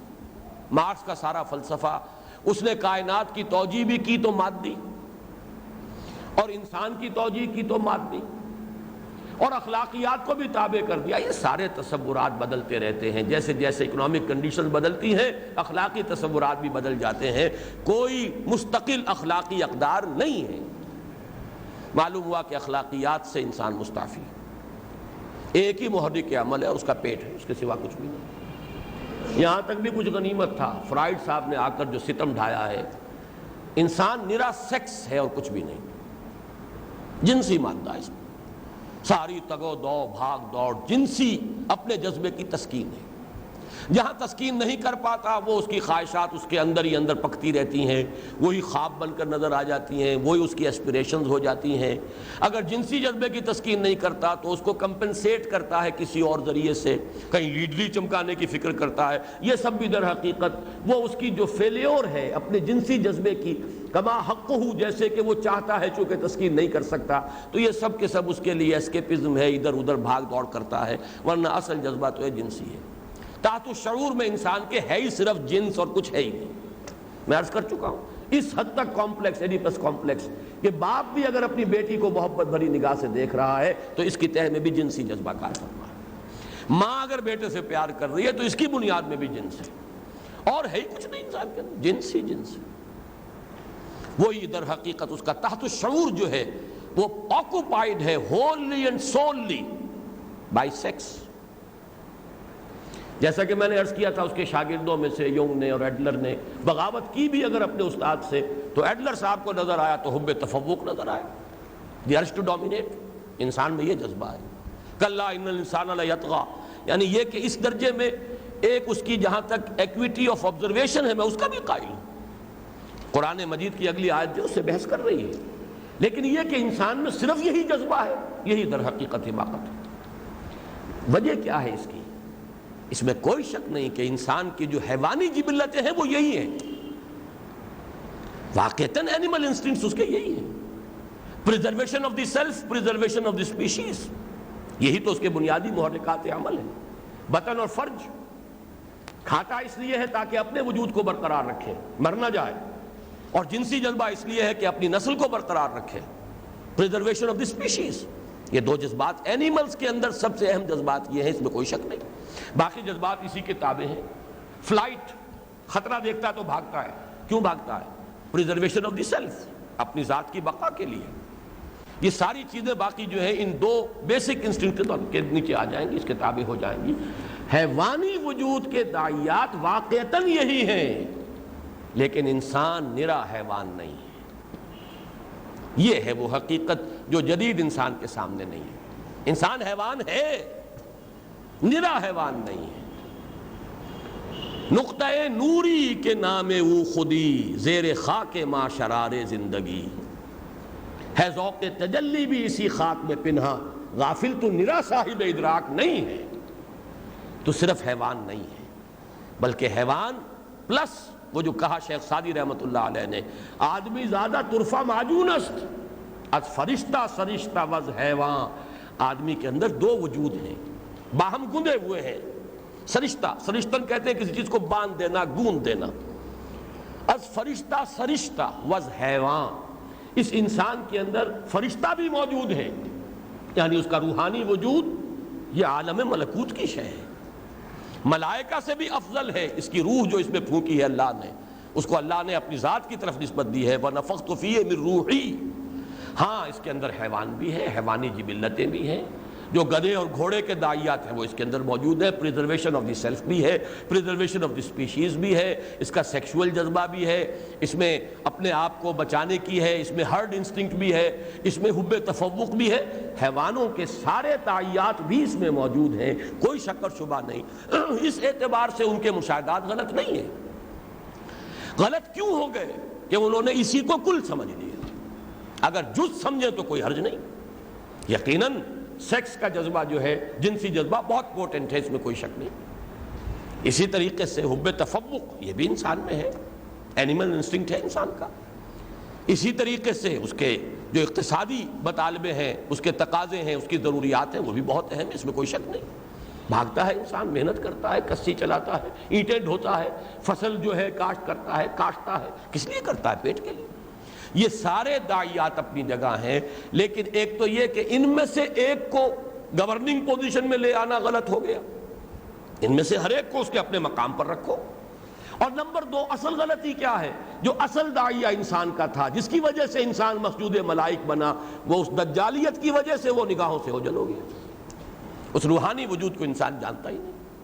وہ المیہ جو سورۃ الحشر کی اس آیت میں آیا ہے، آخری رکوع کی آیت، وَلَا تَكُونُوا كَالَّذِينَ نَسُوا اللَّهَ فَأَنسَاهُمْ أَنفُسَهُمْ أُولَٰئِكَ هُمُ الْفَاسِقُونَ۔ ان لوگوں کے مانند نہ ہو جاؤ جنہوں نے خدا کو بھلا دیا تو خدا نے انہیں اپنے آپ سے غافل کر دیا۔ اپنے حیوانی وجود سے غافل نہیں ہے انسان، اپنے روحانی وجود سے غافل ہو گئے۔ جب حیوانی وجود ہی صرف اس کے سامنے رہ گیا تو اب وہ نرا حیوان ہے۔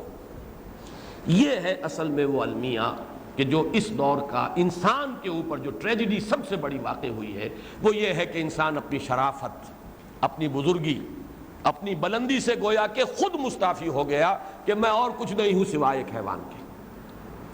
یہ چیزیں ہیں کہ جو اکثر و بیشتر جب انسانوں میں نظر آتی ہیں، اس لیے کہ انسانوں کی اکثریت تو اسی سطح پر زندگی گزار رہی ہے۔ قرآن کہتا ہے کہ نہیں، اولئک کالانعام بل ھم اضل۔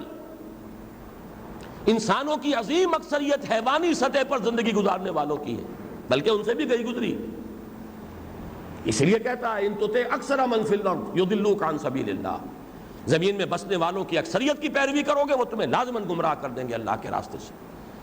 انسانوں کی اکثریت اسی سطح پر زندگی گزارتی ہے، لہذا ایک حساس اور قلب سلیم کا مالک انسان ذہین جب دیکھتا ہے انسان کو پستیوں کے اندر رینگتے ہوئے، بڑا صحیح لفظ استعمال ہوا ہے، رینگتے ہوئے، افمن یمشی مکبا علی وجہہ اہدی امن یمشی سویا علی صراط مستقیم۔ یہ اوندے منہ رینگ رہا ہے، گندگی کا کیڑا، غلاظت کا کیڑا۔ آج کا، جیسا کہ میں نے عرض کیا، آج کا نوجوان جو تھوڑی سی سائیکالوجی پڑھ لیتا ہے، میں اس کے ذہن اور اس کی سوچ کی صحیح تعبیر کر رہا ہوں کہ وہ انسان کو سوائے گندگی کی ایک پوٹ اور غلاظت کے ایک کیڑے کے سوا اور کچھ نہیں سمجھتا۔ سب سے پہلے تو یہی سمجھیے میکڈوگل صاحب نے انسان کو ایک فری مورل ایجنٹ ماننے سے انکار کر دیا۔ انسٹنکٹس کا جذبہ کا جو تصور ہے، انسانی پرسنالٹی حاصل ضرب ہے دو عوامل کا، ہیریڈیٹری فیکٹرز، موروثی اثرات جو اسے اپنے والدین سے، دادا سے، دادی سے، نانا سے، نانی سے، پڑدادا پڑنانی چلے آ رہے ہیں، ملٹی پلائڈ بائی انوائرمنٹل فیکٹرز، موروثی عوامل، ماحول کے عوامل، تعلیم، جس ماحول میں رہا، تربیت پائی، ان دو سے انسان وجود میں آتا ہے۔ اس کا کوئی فری، کوئی مورل فری وجود اس کا نہیں ہے کہ وہ خود کوئی کام کر رہا ہو۔ اور یہ نظریہ اب آ کر جینیٹکس کے اندر وہ انتہا کو پہنچ گیا۔ اب تو انجینئرنگ ہو رہی ہے، اس میں جینز کو بدل کر اپنے مطلوبہ صفات کے انسان بنائے جا سکیں گے۔ اب تو فیکٹریز بنیں گی کہ آپ جینز کے اندر آگے پیچھے کیجئے اور جس قسم کے اوصاف چاہتے ہیں پیدا کر لیجئے انسانوں کے اندر، آرٹیفیشل انسان وجود میں آ جائیں گے۔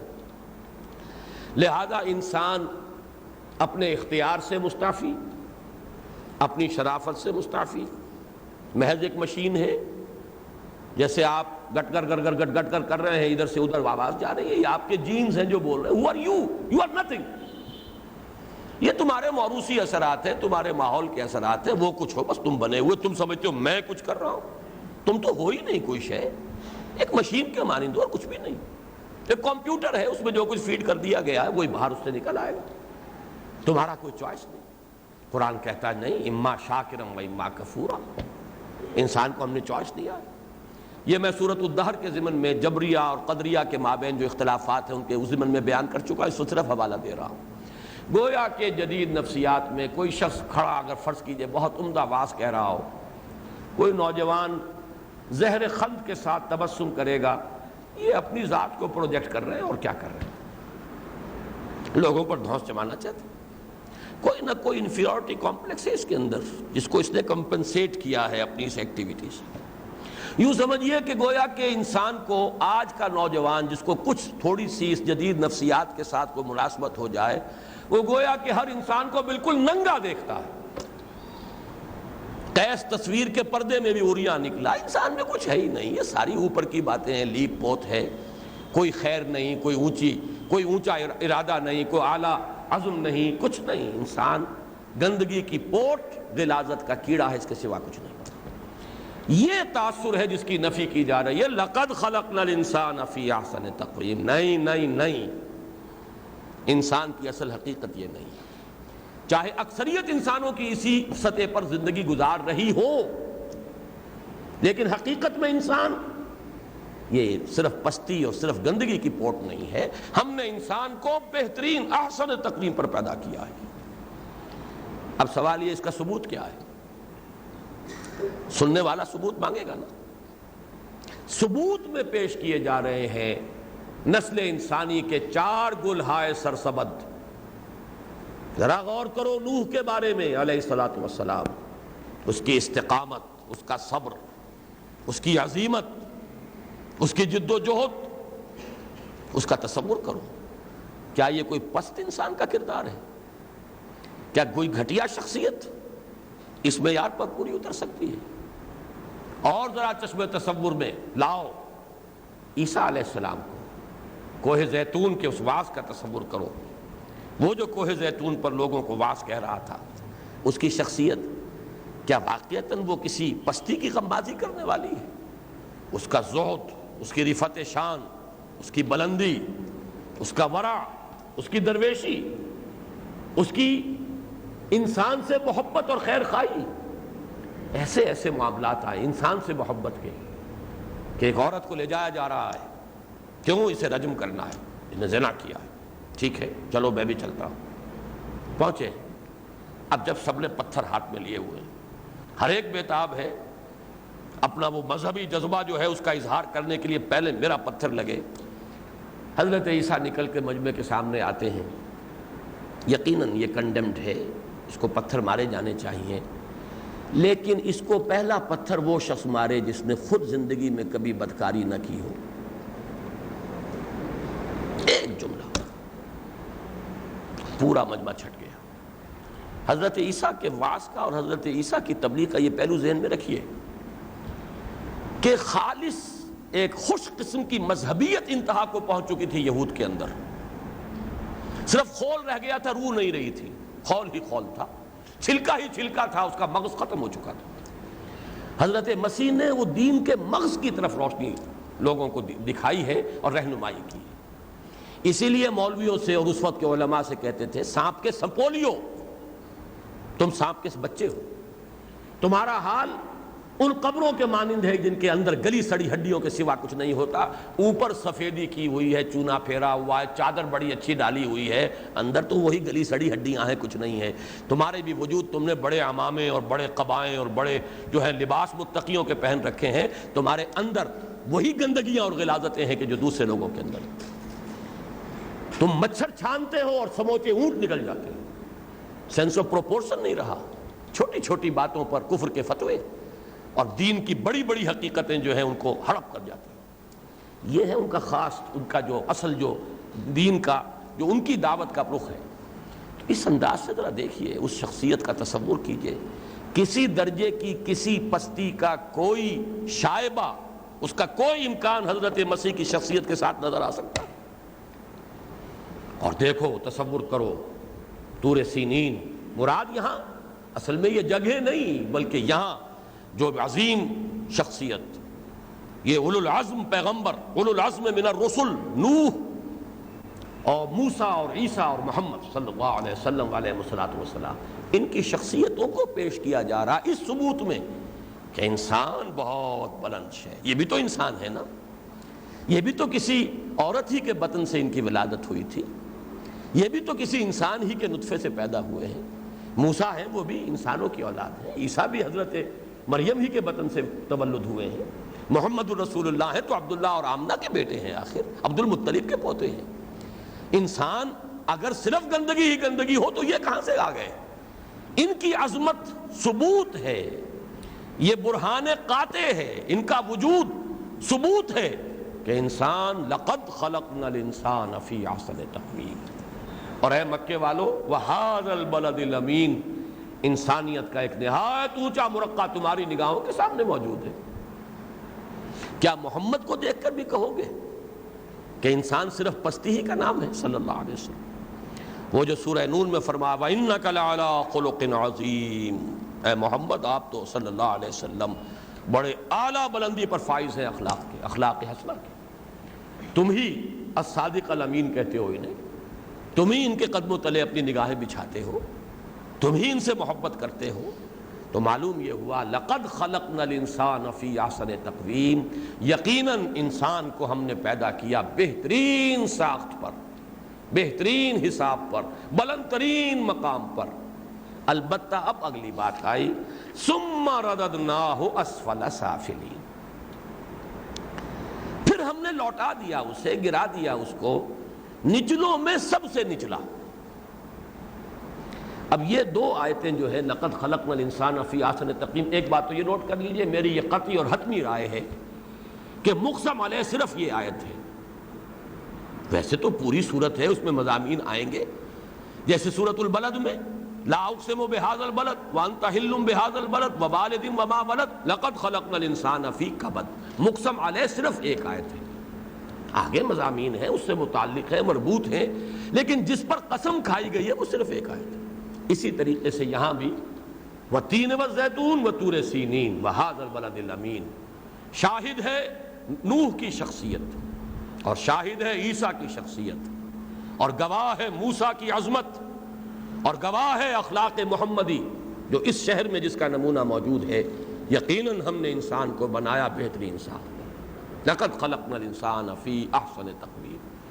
مقسم بہ، مقسم علیہ کا مقام یہاں معاملہ مکمل ہو گیا۔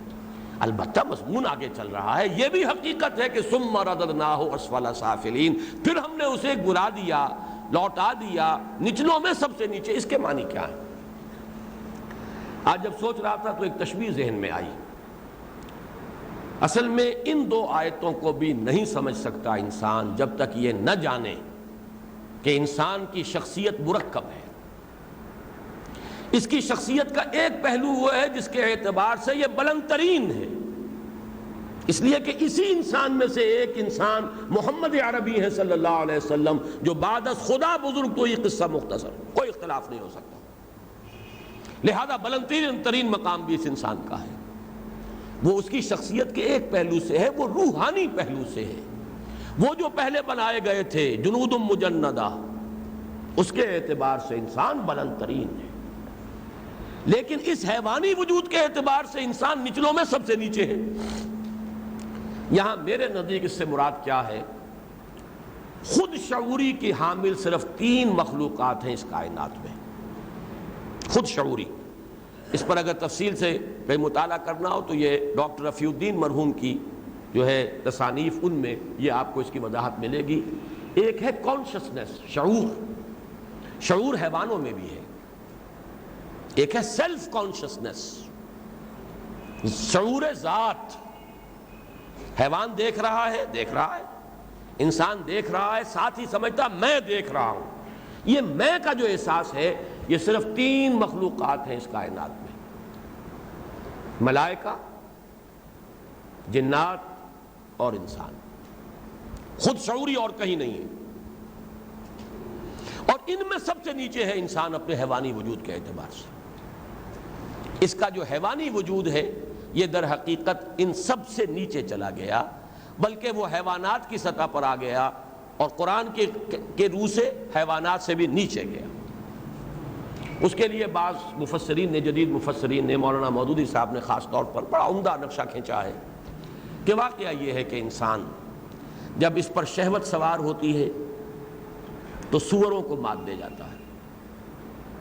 کینے میں شتر کینہ کہیں پیچھے رہ جائے گا، انسان کا کینہ جو ہے وہ کہیں زیادہ بڑھ جائے گا۔ ہرس میں بندروں کو مات دے دے گا۔ درندگی میں یہ بھیڑیے سے بڑھ کر درندہ ہے۔ کوئی بھیڑیا وہ کام نہیں کرتا جو انسان کرتا ہے۔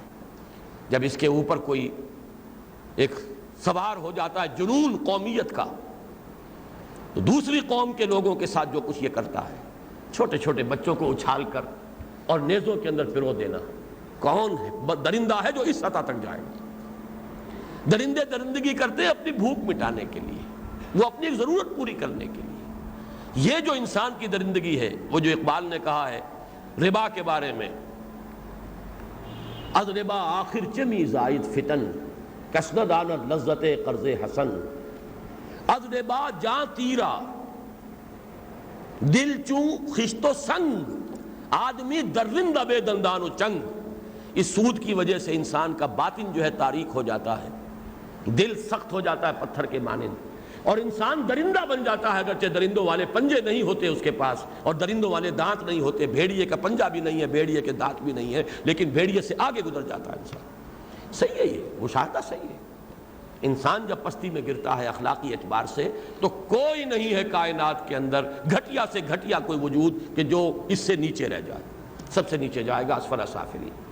تو یہ اپنی جگہ حقیقت ہے، لیکن یہاں مراد میرے نزدیک ملائکہ اور جنات کے مقابلے میں انسان کا نیچے چلا جانا ہے، جو حامل ہیں خود شعوری کے۔ فرشتے، جنات، انسان، ان میں سب سے نیچے گئے۔ اس کی تشبیہ ذہن میں آئی تھی۔ دیکھیے کوئی بہت بلند شے ہے، اونچی ہے، اس کے اندر اونچے ہی رہنا ہے، اس کی فطرت کا تقاضا ہے بلندی، لیکن آپ نے کوئی بھاری پتھر اس کے ساتھ باندھ دیا ہے اور اسے نیچے لے آیا ہے۔ وہ پتھر، کوئی شے تیر سکتی ہے سمندر کے اوپر، آپ نے بھاری پتھر باندھ دیا اور اسے غرق کر دیا، سمندر کی تہ تک پہنچا دیا۔ کوئی شے ہے اڑ سکتی ہے، اس کے اندر رفعت ہے، بلندی ہے، کوئی بھاری بوجھ اس کے ساتھ ایسا آپ نے لگا دیا کہ اس کے بوجھ تلے وہ نیچے گر گیا۔ بعین ہی یہی مثال ہے انسان کی، اس کی روح بلندی کی شے ہے، عالم بالا کی شے ہے، اس کا رخ اللہ کی طرف ہے، اس کی توجہ عالم علوی کی جانب ہے، اس کے اندر وہ ساری پوٹینشل جو ہے صلاحیتیں موجود ہیں کہ جو فرشتوں سے بالا اس کو لے جانے والی ہیں، لیکن اس کے ساتھ بھاری پتھر باندھ دیا گیا ہے اس حیوانی وجود کا۔ اس بھاری پتھر کی وجہ سے وہ اب نیچے آ گیا ہے۔ اب اسے محنت کرنی پڑے گی، مشقت کرنی پڑے گی۔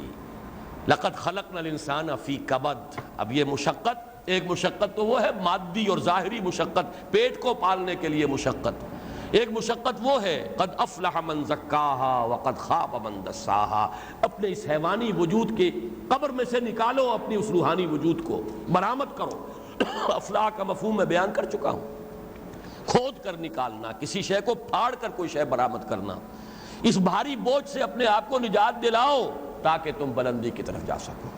ایک غبارہ ہے لیکن اس غبارے کو آپ نے باندھا ہوا ہے نیچے، بھاری پتھر لگایا ہوا ہے، اس بھاری پتھر سے وہ آزاد ہوگا تو جائے گا اوپر۔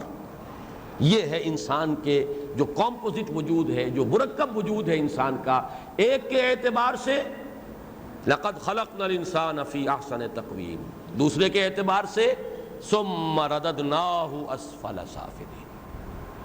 ان دونوں آیتوں کا صحیح محمل، صحیح مفہوم اور اس کے ایک ایک حرف کا صحیح حق ادا نہیں ہو سکتا جب تک کہ یہ انسان کا کمپوزٹ وجود، مرکب وجود انسان کے سامنے نہ ہو۔ اچھا دیکھیے اس میں ایک اور لفظ بہت ہی معنی خیز ہے، ثم۔ ثم تراخی کے لیے آتا ہے، یہاں ثم کیوں کہا؟ اور اس کا کوئی حق ادا نہیں کیا میرے علم کی حد تک جو عہد حاضر کے مفسرین ہیں ان میں سے کسی نے۔ ثم کیوں کہا؟ اس لیے کہ واقعتاً انسان کی اولین تخلیق جو ہوئی ہے وہ عالم ارواح میں ہوئی ہے، اس کی بلند شخصیت پہلے وجود میں آئی ہے، یہ حیوانی وجود تو بہت بعد کی پیداوار ہے۔ انسان کا یہ جو سلسلہ ہے، اس کا حیوانی وجود، اس کا یہ بدن، یہ جو زمین کی حیات عرضی کا سلسلہ، پھر اس میں ایولیوشن اگر کوئی مانتا ہو کہ ایولیوشن ہوئی ہے، وقت تو گزرا، اس میں کوئی شک نہیں، پھر انسان کا وجود میں آنا یہ تو بہت بعد کی بات ہے۔ لقد خلقنا الانسان فی احسن تقویم، وہ ہے وہ روح، اس کی روح، اس کا وجود روحانی۔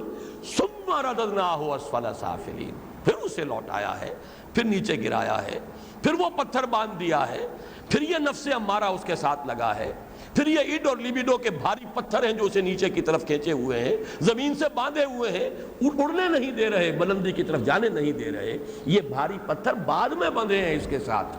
حقیقت کے اعتبار سے لقد خلقنا الانسان فی احسن تقویم ثم رددناہ اسفل سافلین۔ یہاں ذرا میں چاہتا ہوں، ابھی حال ہی میں نے جمعے کی تقریروں میں تو یہ اصطلاحات جو ہے قرآن مجید کی ان کو کچھ بیان کیا ہے، یہاں بھی آپ نوٹ کر لیں، اس سلسلہ درس میں بھی یہ بات آ جائیں۔ انسانی شخصیت کے جو یہ دو رخ ہیں، جس کو بڑی خوبصورتی سے شیخ سعدی نے بیان کیا کہ آدمی زادہ طرف معجون است، از فرشتہ سرشتہ وز حیوان۔ یہ انسان جو ہے ابن آدم، آدمی زادہ، یہ عجیب چون چون کا مربع ہے، معجون مرکب ہے، اس میں دو وجود گندھے ہوئے ہیں، ایک فرشتہ بھی ہے اور ایک حیوان بھی ہے، دونوں گندھے ہوئے ہیں۔ اس کے لیے دو الفاظ نوٹ کر لیجئے۔ اعلیٰ وجود کے اعتبار سے لفظ استعمال ہوگا فطرت۔ فطرت کسی بھی انسان کی شخصیت کے گھٹیا رجحان کے لیے اس لفظ کو استعمال نہیں کرنا چاہیے۔ فطرت بلند ہے، فطرت اللہ التی فطر الناس علیہا، یہ تو قرآن مجید کی آیت، اور حدیث میں کل مولود یولد علی الفطرہ فابواہ یہودانہ او یمجسانہ او ینصرانہ او کما قال صلی اللہ علیہ وسلم۔ ہر بچہ نسل انسانی کا فطرت لے کر آتا ہے، اسلام کی فطرت۔ فطرت کا لفظ جو ہے وہ در حقیقت انسانی وجود کے اس اعلیٰ حصے لقد خلقنا الانسان فی احسن تقویم سے متعلق ہے۔ دوسرا جو ہے اس کو طبعیت یا خلقت سے تعبیر کیجئے، یہ اس کا تخلیق، عالم خلق کا پہلو ہے، وہ عالم امر کا پہلو ہے، وہ بلندی کی شے ہے، وہ فطرت ہے، وہ لقد خلقنا الانسان فی احسن تقویم کا مصداق ہے۔ یہ ہے عالم اسفل، یہ عالم جو ہے خاک اور جو بھی مادے کا وجود ہے اس سے متعلق ہے، یہ خلقت ہے۔ یہی وجہ دیکھیے جو قرآن مجید میں بعض مقامات بظاہر بڑے متضاد نظر آتے ہیں۔ ایک طرف کہا جا رہا لقد خلقنا الانسان فی احسن تقویم، لیکن ساتھ ہی فرمایا گیا خلق الانسان ضعیفا، انسان پیدا کیا گیا کمزور، سورہ نساء میں۔ تو ضعیف کیسے ہو گیا احسن تقویم میں؟ خلق الانسان من عجل، انسان بنایا ہی گیا ہے جلد بازی سے. جلد بازی تو اس کی طبیعت ثانیہ ہے، گندی ہوئی ہے اس کے اندر. ان الانسان خلق ہلوعا اذا مسہ الشر جزوعا واذا مسہ الخیر منوعا. انسان پیدا کیا گیا، بنایا گیا بڑا تھڑ دلا، کم ہمتا. جب تکلیف آتی ہے، مصیبت آتی ہے، جزا فضا کرتا ہے، چیختا ہے، پکارتا ہے. اور جب اگر کوئی خیر مل گئی، دولت مل گئی، سمیٹ کر رکھتا ہے. یہ نہیں چاہتا کہ کسی اور کو بھی اس سے کوئی فیض پہنچ جائے. بڑا گھٹیا انسان. اب کیا بات ہوئی ہے؟ احسن تقویم میں بھی ہے، خلق الانسان ضعیفہ بھی ہے، ان الانسان خلق ہلوعا بھی ہے، خلق الانسان من عجل بھی ہے. وہ بھی اسی صورت کے حوالے سے سمجھ لیجئے. انسان کا ایک وجود لقد خلقنا الانسان فی احسن تقویم، وہ اس کا روحانی وجود ہے.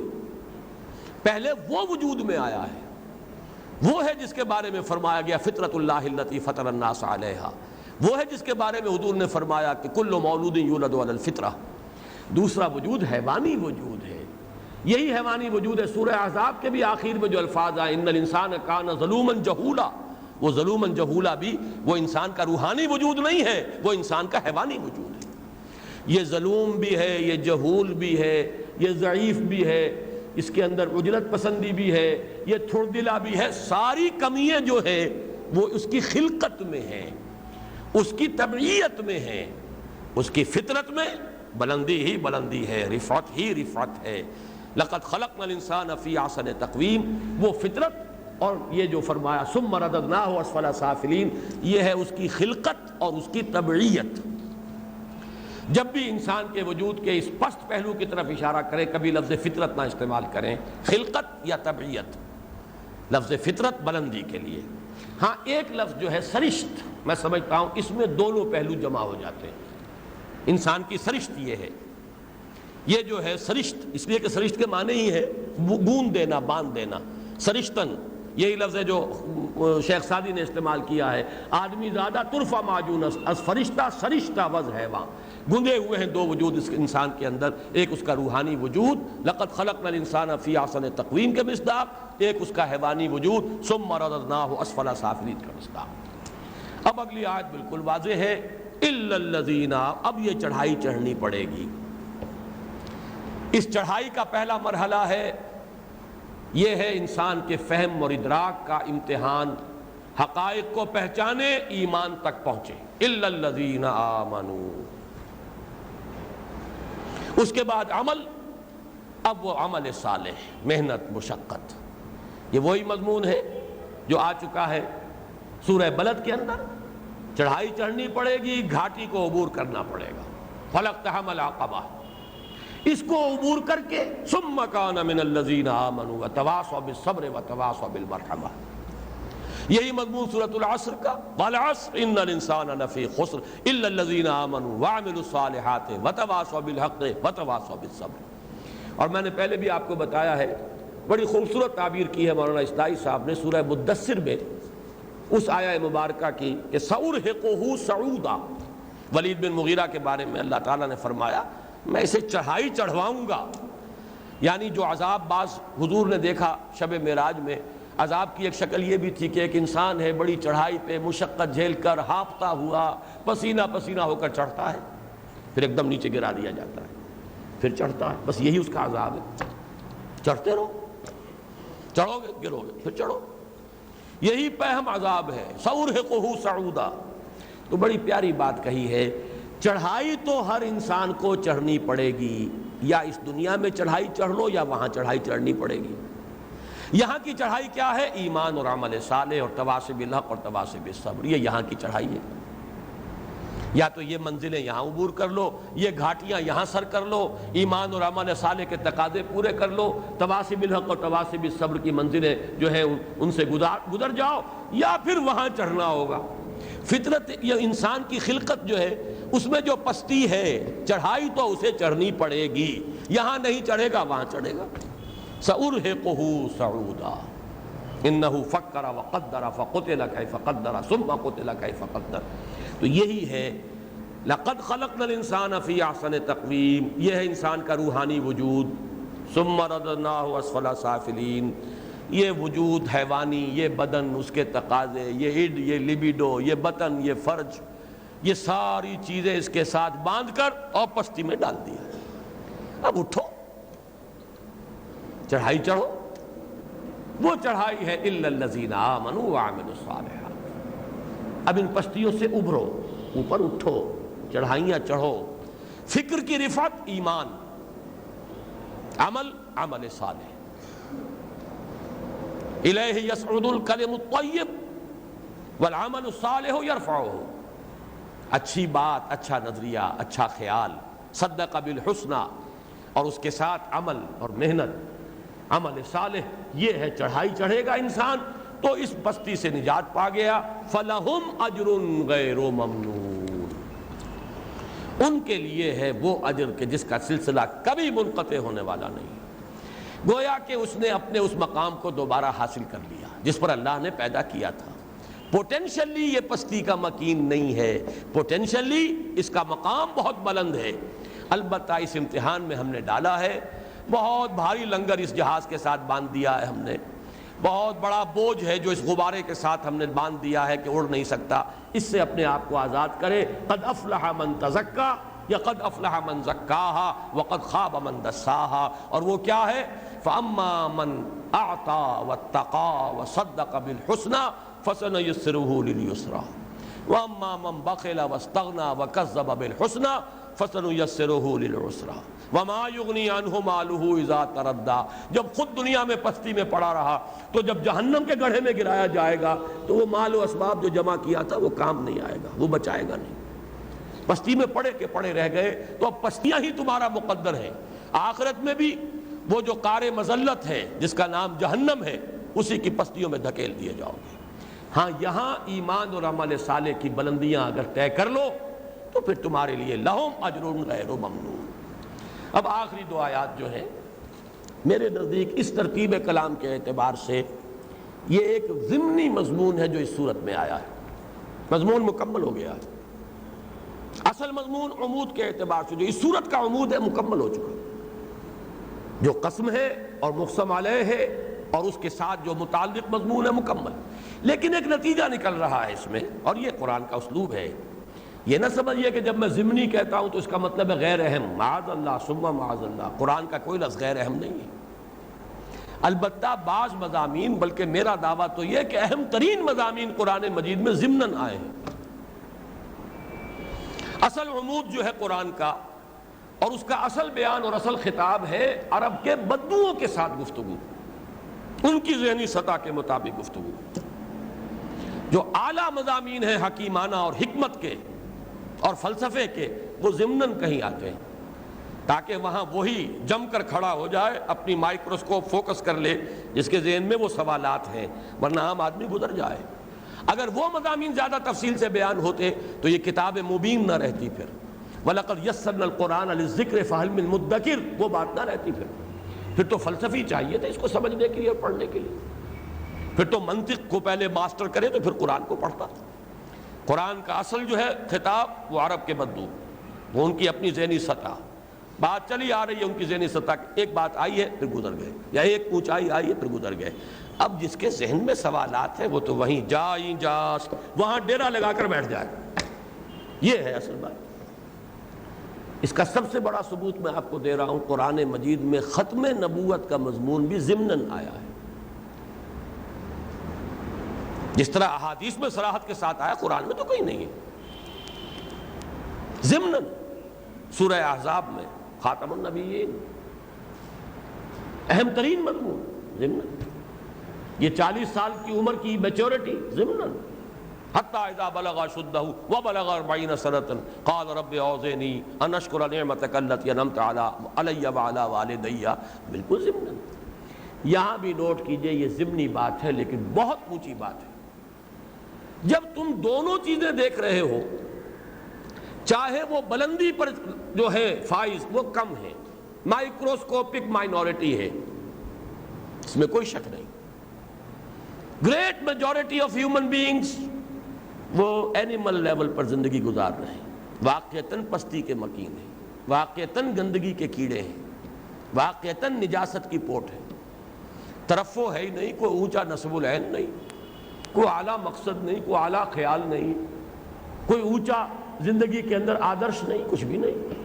وطن اور فرد کے تقاضے پورے ہو رہے ہیں، حیوانی جبلتوں کے تحت جیسا کہ میں کہا کرتا ہوں زندگی انہیں گزار رہی ہے، وہ زندگی بسر نہیں کر رہے۔ جب یہ دونوں مشاہدے سامنے ہیں تو سوچو کیا نتیجے جدا نہیں نکلنے چاہیے؟ یہ ایک سوال ہے خود بخود ابھرا۔ فما یکذبک بعد بالدین، اب ماں کے دونوں مفہوم لیے گئے، ماں مصدریہ جیسے کہ میں تفصیل سے بیان کر چکا ہوں سورۃ الشمس میں، جو ماں کا لفظ وہاں آیا ہے بار بار، لیکن یہ کہ والسماء وما بناها والارض وما طحاها ونفس وما سواها، ماں مصدریہ بھی لیا گیا اور ماں من کے معنی میں بھی لیا گیا، یہاں پر بھی دونوں معنی لیے گئے۔ فما یکذبک بعد بالدین یا من یکذبک بعد بالدین، تو کون ہے اے نبی جو پھر بھی آپ کی تکذیب کرتا ہے جزا و سزا کے بارے میں؟ کون احمق ہے؟ جبکہ وہ دیکھ رہا ہے اپنی آنکھوں سے انسانیت کی معراج پر بھی فائز لوگ ہیں، چاہے مائکروسکوپک مائنورٹی ہو۔ اس معاشرے میں بھی آخر محمد بھی انسان تھے، اور ابو بکر بھی انسان تھے، عثمان بھی انسان تھے، حضرت زید بھی انسان تھے جو فوت ہو گئے حضور پر وحی کے آغاز سے پہلے، ورنہ یہ کہ بہت اعلیٰ اخلاق کے حامل۔ ان کے بیٹے سعید ابن زید عشرہ مبشرہ میں ہیں، وہ باپ کی وراثت انہیں ملی ہے اصل میں۔ اور عثمان ابن مظعون تھے، ورقہ ابن نوفل تھے، جنہوں نے کتنا سفر کیا ہے، شام جا کر انہوں نے عبرانی پڑھی ہے تلاش حق کے اندر، جیسے کہ حضرت سلمان فارسی جو ہے ایران سے ہو کر شام پہنچے تھے، ایران کو چھوڑ کر ورقہ ابن نوفل مکے سے گئے تھے شام، اور وہاں سے عبرانی سیکھ کر آئے تھے اور عیسائی ہو کر آئے تھے۔ اسی مکے کی سرزمین میں تھے کہ نہیں، جہاں ابو جہل بھی ہے، ولید بن مغیرہ بھی ہے، پستی کے مکین بھی ہے، عقبہ ابن ابی معیط بھی ہے، اور وہ ہماری ایک کولوکیل لینگویج کی تعبیر ہے، الفاظ اچھے نہیں ہیں، گو در گو بلی کا گو، وہ ابو لہب بھی ہے اسی معاشرے کے اندر۔ لیکن جہاں یہ لوگ موجود ہیں وہاں ابو بکر بھی تو ہے، عثمان بھی ہے کہ نہیں؟ انہی کے اندر یہ روشنی کے یہ جگنو جو ہے یہ چمک رہے ہیں کہ نہیں، جگمگا رہے ہیں کہ نہیں؟ جب تم دونوں چیزوں کا مشاہدہ کر رہے ہو تو پھر جزا و سزا ثابت ہو گئی کہ نہیں؟ ورنہ تو پھر یہ اندھیر نگری چوپٹ راج ہے۔ اگر اچھوں کو ان کی اچھائی کا بدلہ نہ ملے اور بروں کو ان کی برائی کی سزا نہ ملے تو یہ اندھیر نگری چوپٹ راج ہے۔ الیس اللہ بأحکم الحاکمین، کیا اللہ تمام حاکموں سے بڑا حاکم نہیں؟ نوٹ کیجئے اس آیت میں ایک تو وہ لوگ ہیں جو اللہ کو مانتے نہ ہوں، عرب میں ایسے لوگ شاذ تھے، شاذ کوئی ہوں گے، سب مانتے تھے اللہ کو، اللہ کو مانتے تھے، یہ بھی مانتے تھے پیدا کرنے والا وہی ہے، آسمانوں کا، زمین کا، کائنات کا، ہمارا تخلیق میں کوئی اس کا ساجی نہیں۔ ہاں اس کے یہ دیوی دیوتا جو ہیں نائبین ہیں، کچھ اس کے منہ چڑھے ہیں، بہت محبوب ہیں، ان کی سفارش چل جائے گی، اس معنی میں وہ دیویوں دیوتاؤں کو مانتے تھے۔ ہؤلاء شفعاؤنا عند اللہ، یہ اللہ کے ہاں ہمارے سفارشی بن جائیں گے، ہمیں چھڑا لیں گے۔ وما نعبدهم الا ليقربونا الى الله زلفى، ہم ان کو نہیں پوجتے مگر اس لیے کہ اللہ سے قریب تر کر دیں گے ہمیں۔ تو اللہ کو مانتے تھے۔ اچھا اللہ کو مانتے ہو تو احکم الحاکمین مانتے ہو کہ نہیں؟ تمام بڑے حاکموں سے سب سے بڑا حاکم۔ تو بتاؤ دنیا میں کوئی حکومت جزا و سزا کے بغیر چلتی ہے؟ کوئی نظام اکاؤنٹیبلٹی کے بغیر چل سکتا ہے؟ مجرموں کو سزا نہ دی جائے تو معاشرہ جو ہے قائم رہ جائے گا، کیوس نہیں ہو جائے گا، اس میں انتشار نہیں ہو جائے گا، انارکی نہیں ہو جائے گی؟ کوئی حکومت دنیا میں ایسی ہے جو اپنے وفاداروں کو اور اپنے باغیوں کو برابر کر دے؟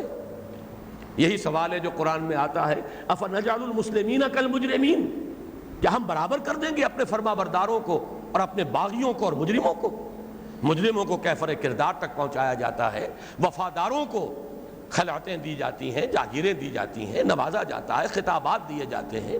اگر دنیا میں حکومت کا یہ چھوٹا سا نظام اس طرح چل رہا ہے تو عقل کے ناخن لو، الیس اللہ بأحکم الحاکمین، کیا اللہ تعالیٰ تمام حاکموں سے بڑا حاکم نہیں ہے؟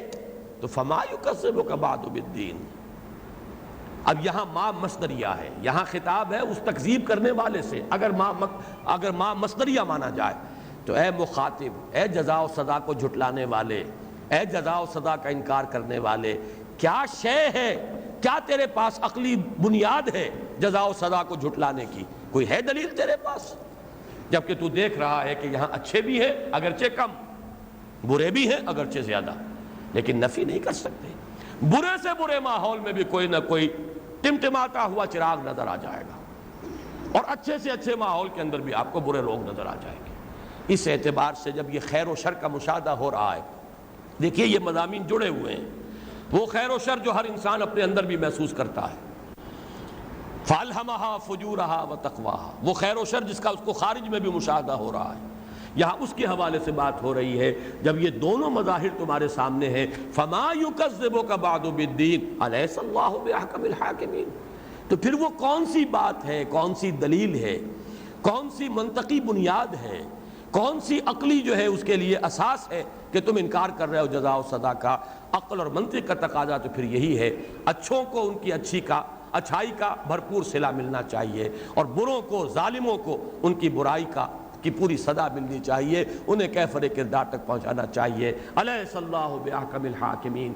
روایات سے معلوم ہوتا ہے کہ حضور کی عادت مبارکہ تھی کہ اس کے بعد آپ فرمایا کرتے تھے بلا، کیوں نہیں، کیونکہ سوال پر ختم ہو رہی ہے سورت، الیس اللہ بأحکم الحاکمین، بلا وانا علی ذلک من الشاہدین، کیوں نہیں، یقیناً اللہ جو ہے تمام حاکموں سے بڑا حاکم ہے، اور میں اس پر گواہ ہوں، میں اس کی شہادت دیتا ہوں، میری فطرت اس کی گواہی دیتی ہے، میں اس پر اپنی گواہی ریکارڈ کرا رہا ہوں۔ یہ روایت تو مسند احمد میں ہے، ترمذی میں ہے، ابو داؤد میں ہے وغیرہ ہوں، اور یہ حضرت ابو ہریرہ رضی اللہ تعالی عنہ سے مرفوعاً جو ہے مروی ہے۔ بعض روایات میں مختصر ہے سبحانک بلا، پروردگار تو پاک ہے، یقیناً، یعنی یقیناً تو تمام حاکموں سے بڑا حاکم ہے۔ اس میں ذرا تھوڑی سی جسارت کر رہا ہوں، کبھی کبھی، اکثر و بیشتر تو اسی کو میں دہراتا ہوں کہ جو مسنون الفاظ ہیں، لیکن کبھی کبھی اور یہ بھی نوٹ کرا دوں کہ جیسے سورۃ الضحیٰ اور سورۃ الانشراح، اللہ ماشاءاللہ کبھی شاد ہوتا ہوگا، ورنہ میری نماز ظہر جو ہے وہ انہی دو صورتوں کے ساتھ ہوتی ہے۔ اسی طرح میری نماز عصر سورۃ التین اور سورۃ العصر کے ساتھ ہوتی ہے۔ سورۃ التین اور سورۃ العصر میں جو مشابہتیں ہیں، آج اب وقت نہیں رہا، پہلے ہی ہم آگے گزر گئے اپنے وقت سے، لیکن یہ کہ انشاءاللہ تعالی میں جب سورۃ العصر کا بیان ہوگا تو واضح کروں گا۔ اور میرا جو کتابچہ ہے راہ نجات، اس میں ایک تو میری تقریر ہے جو ایچیسن کالج میں نے کی تھی، اور ایک تحریر ہے، اس تحریر میں میں نے تفصیل سے تقابل کیا ہے سورۃ التین کا سورۃ العصر کے ساتھ، ان میں جو مشابہتیں ہیں، جو گہرا ربط اور تعلق ہے، اور جس اعتبار سے ریسیپروکل معاملہ ہے، اس میں تبشیر ہے، لقد خلقنا الانسان فی احسن تقویم، اپنے آپ سے مایوس مت ہو، تمہیں اللہ نے بہت اونچے مقام پر بنایا ہے، یہ ہمارے لیے حوصلہ بڑھانے والی بات ہے۔ تم مایوس نہ ہو، اپنے آپ سے مایوس نہ ہو، بددل نہ ہو، تمہارے اندر ہم نے بہت کچھ رکھا ہے، کوشش کرو تو صحیح، کھدائی کرو تو صحیح، اس معدن میں ہیرے ہیں، لیکن مشقت کرنی پڑے گی۔ لقد خلقنا الانسان فی کبد، ذرا چڑھائی چڑھنی پڑے گی، الا الذین آمنوا وعملوا الصالحات، لیکن تمہارا مقام بہت بلند ہے، لیکن وہاں انذار کا پہلو ہے، ان الانسان لفی خسر الا الذین آمنوا وعملوا الصالحات وتواصوا بالحق۔ بلکہ میں اب سنائی دوں آپ کو، حضرت مسیح ہی کا ایک تقابل ہے بڑا پیارا انجیل میں، بہت پیاری تعبیر ہے۔ فرماتے ہیں اس راستے سے داخل مت ہو جو بہت کشادہ ہے اور جس سے داخل ہونے والے بہت ہیں، اس لیے کہ وہ تنگی کو پہنچائے گا۔ اس راستے سے داخل ہو جو تنگ ہے اور اس میں داخل ہونے والے بھی کم ہیں، بالآخر وہی کشادگی کی طرف لے جانے والا ہے۔ بڑی پیاری بات ہے۔ اس وقت آپ دیکھیے، آپ کو اکثریت انسانوں کی کون سی ملے گی؟ وہ تو اسفل سافلین والے نظر آئیں گے، ان کا ساتھ دو گے تو انہی کے ساتھ حشر ہوگا۔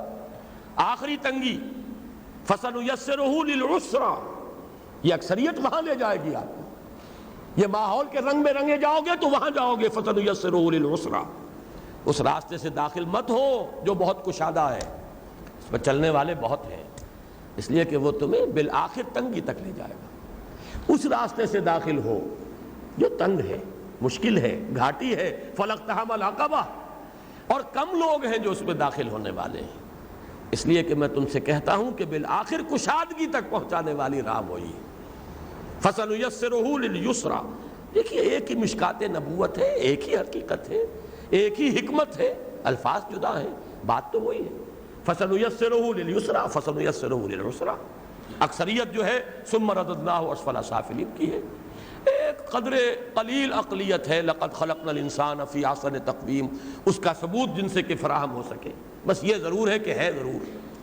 تو میں اپنا ایک ذوق بتا رہا تھا کہ جب سورۃ التین کے آخر میں اکثر و بیشتر تو یہی بلا وانا علی ذالک من الشاہدین، لیکن ایک میرا ذوق یہ ہے بلا ان اللہ احکم الحاکمین وہو ارحم الراحمین، یقیناً اللہ تمام حاکموں سے بڑا حاکم ہے، لیکن وہ تمام رحم کرنے والوں سے بڑا رحم کرنے والا بھی ہے۔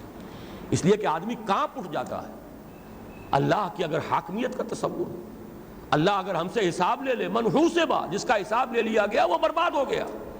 ہمیں تو نگاہ رکھنی ہے اللہ کی رحمت پر، یہ تو بڑی زبردست اس کے اندر دھمکی ہے۔ الیس اللہ بأحکم الحاکمین، تہدید ہے اس کے اندر، دھمکی کا پہلو ہے۔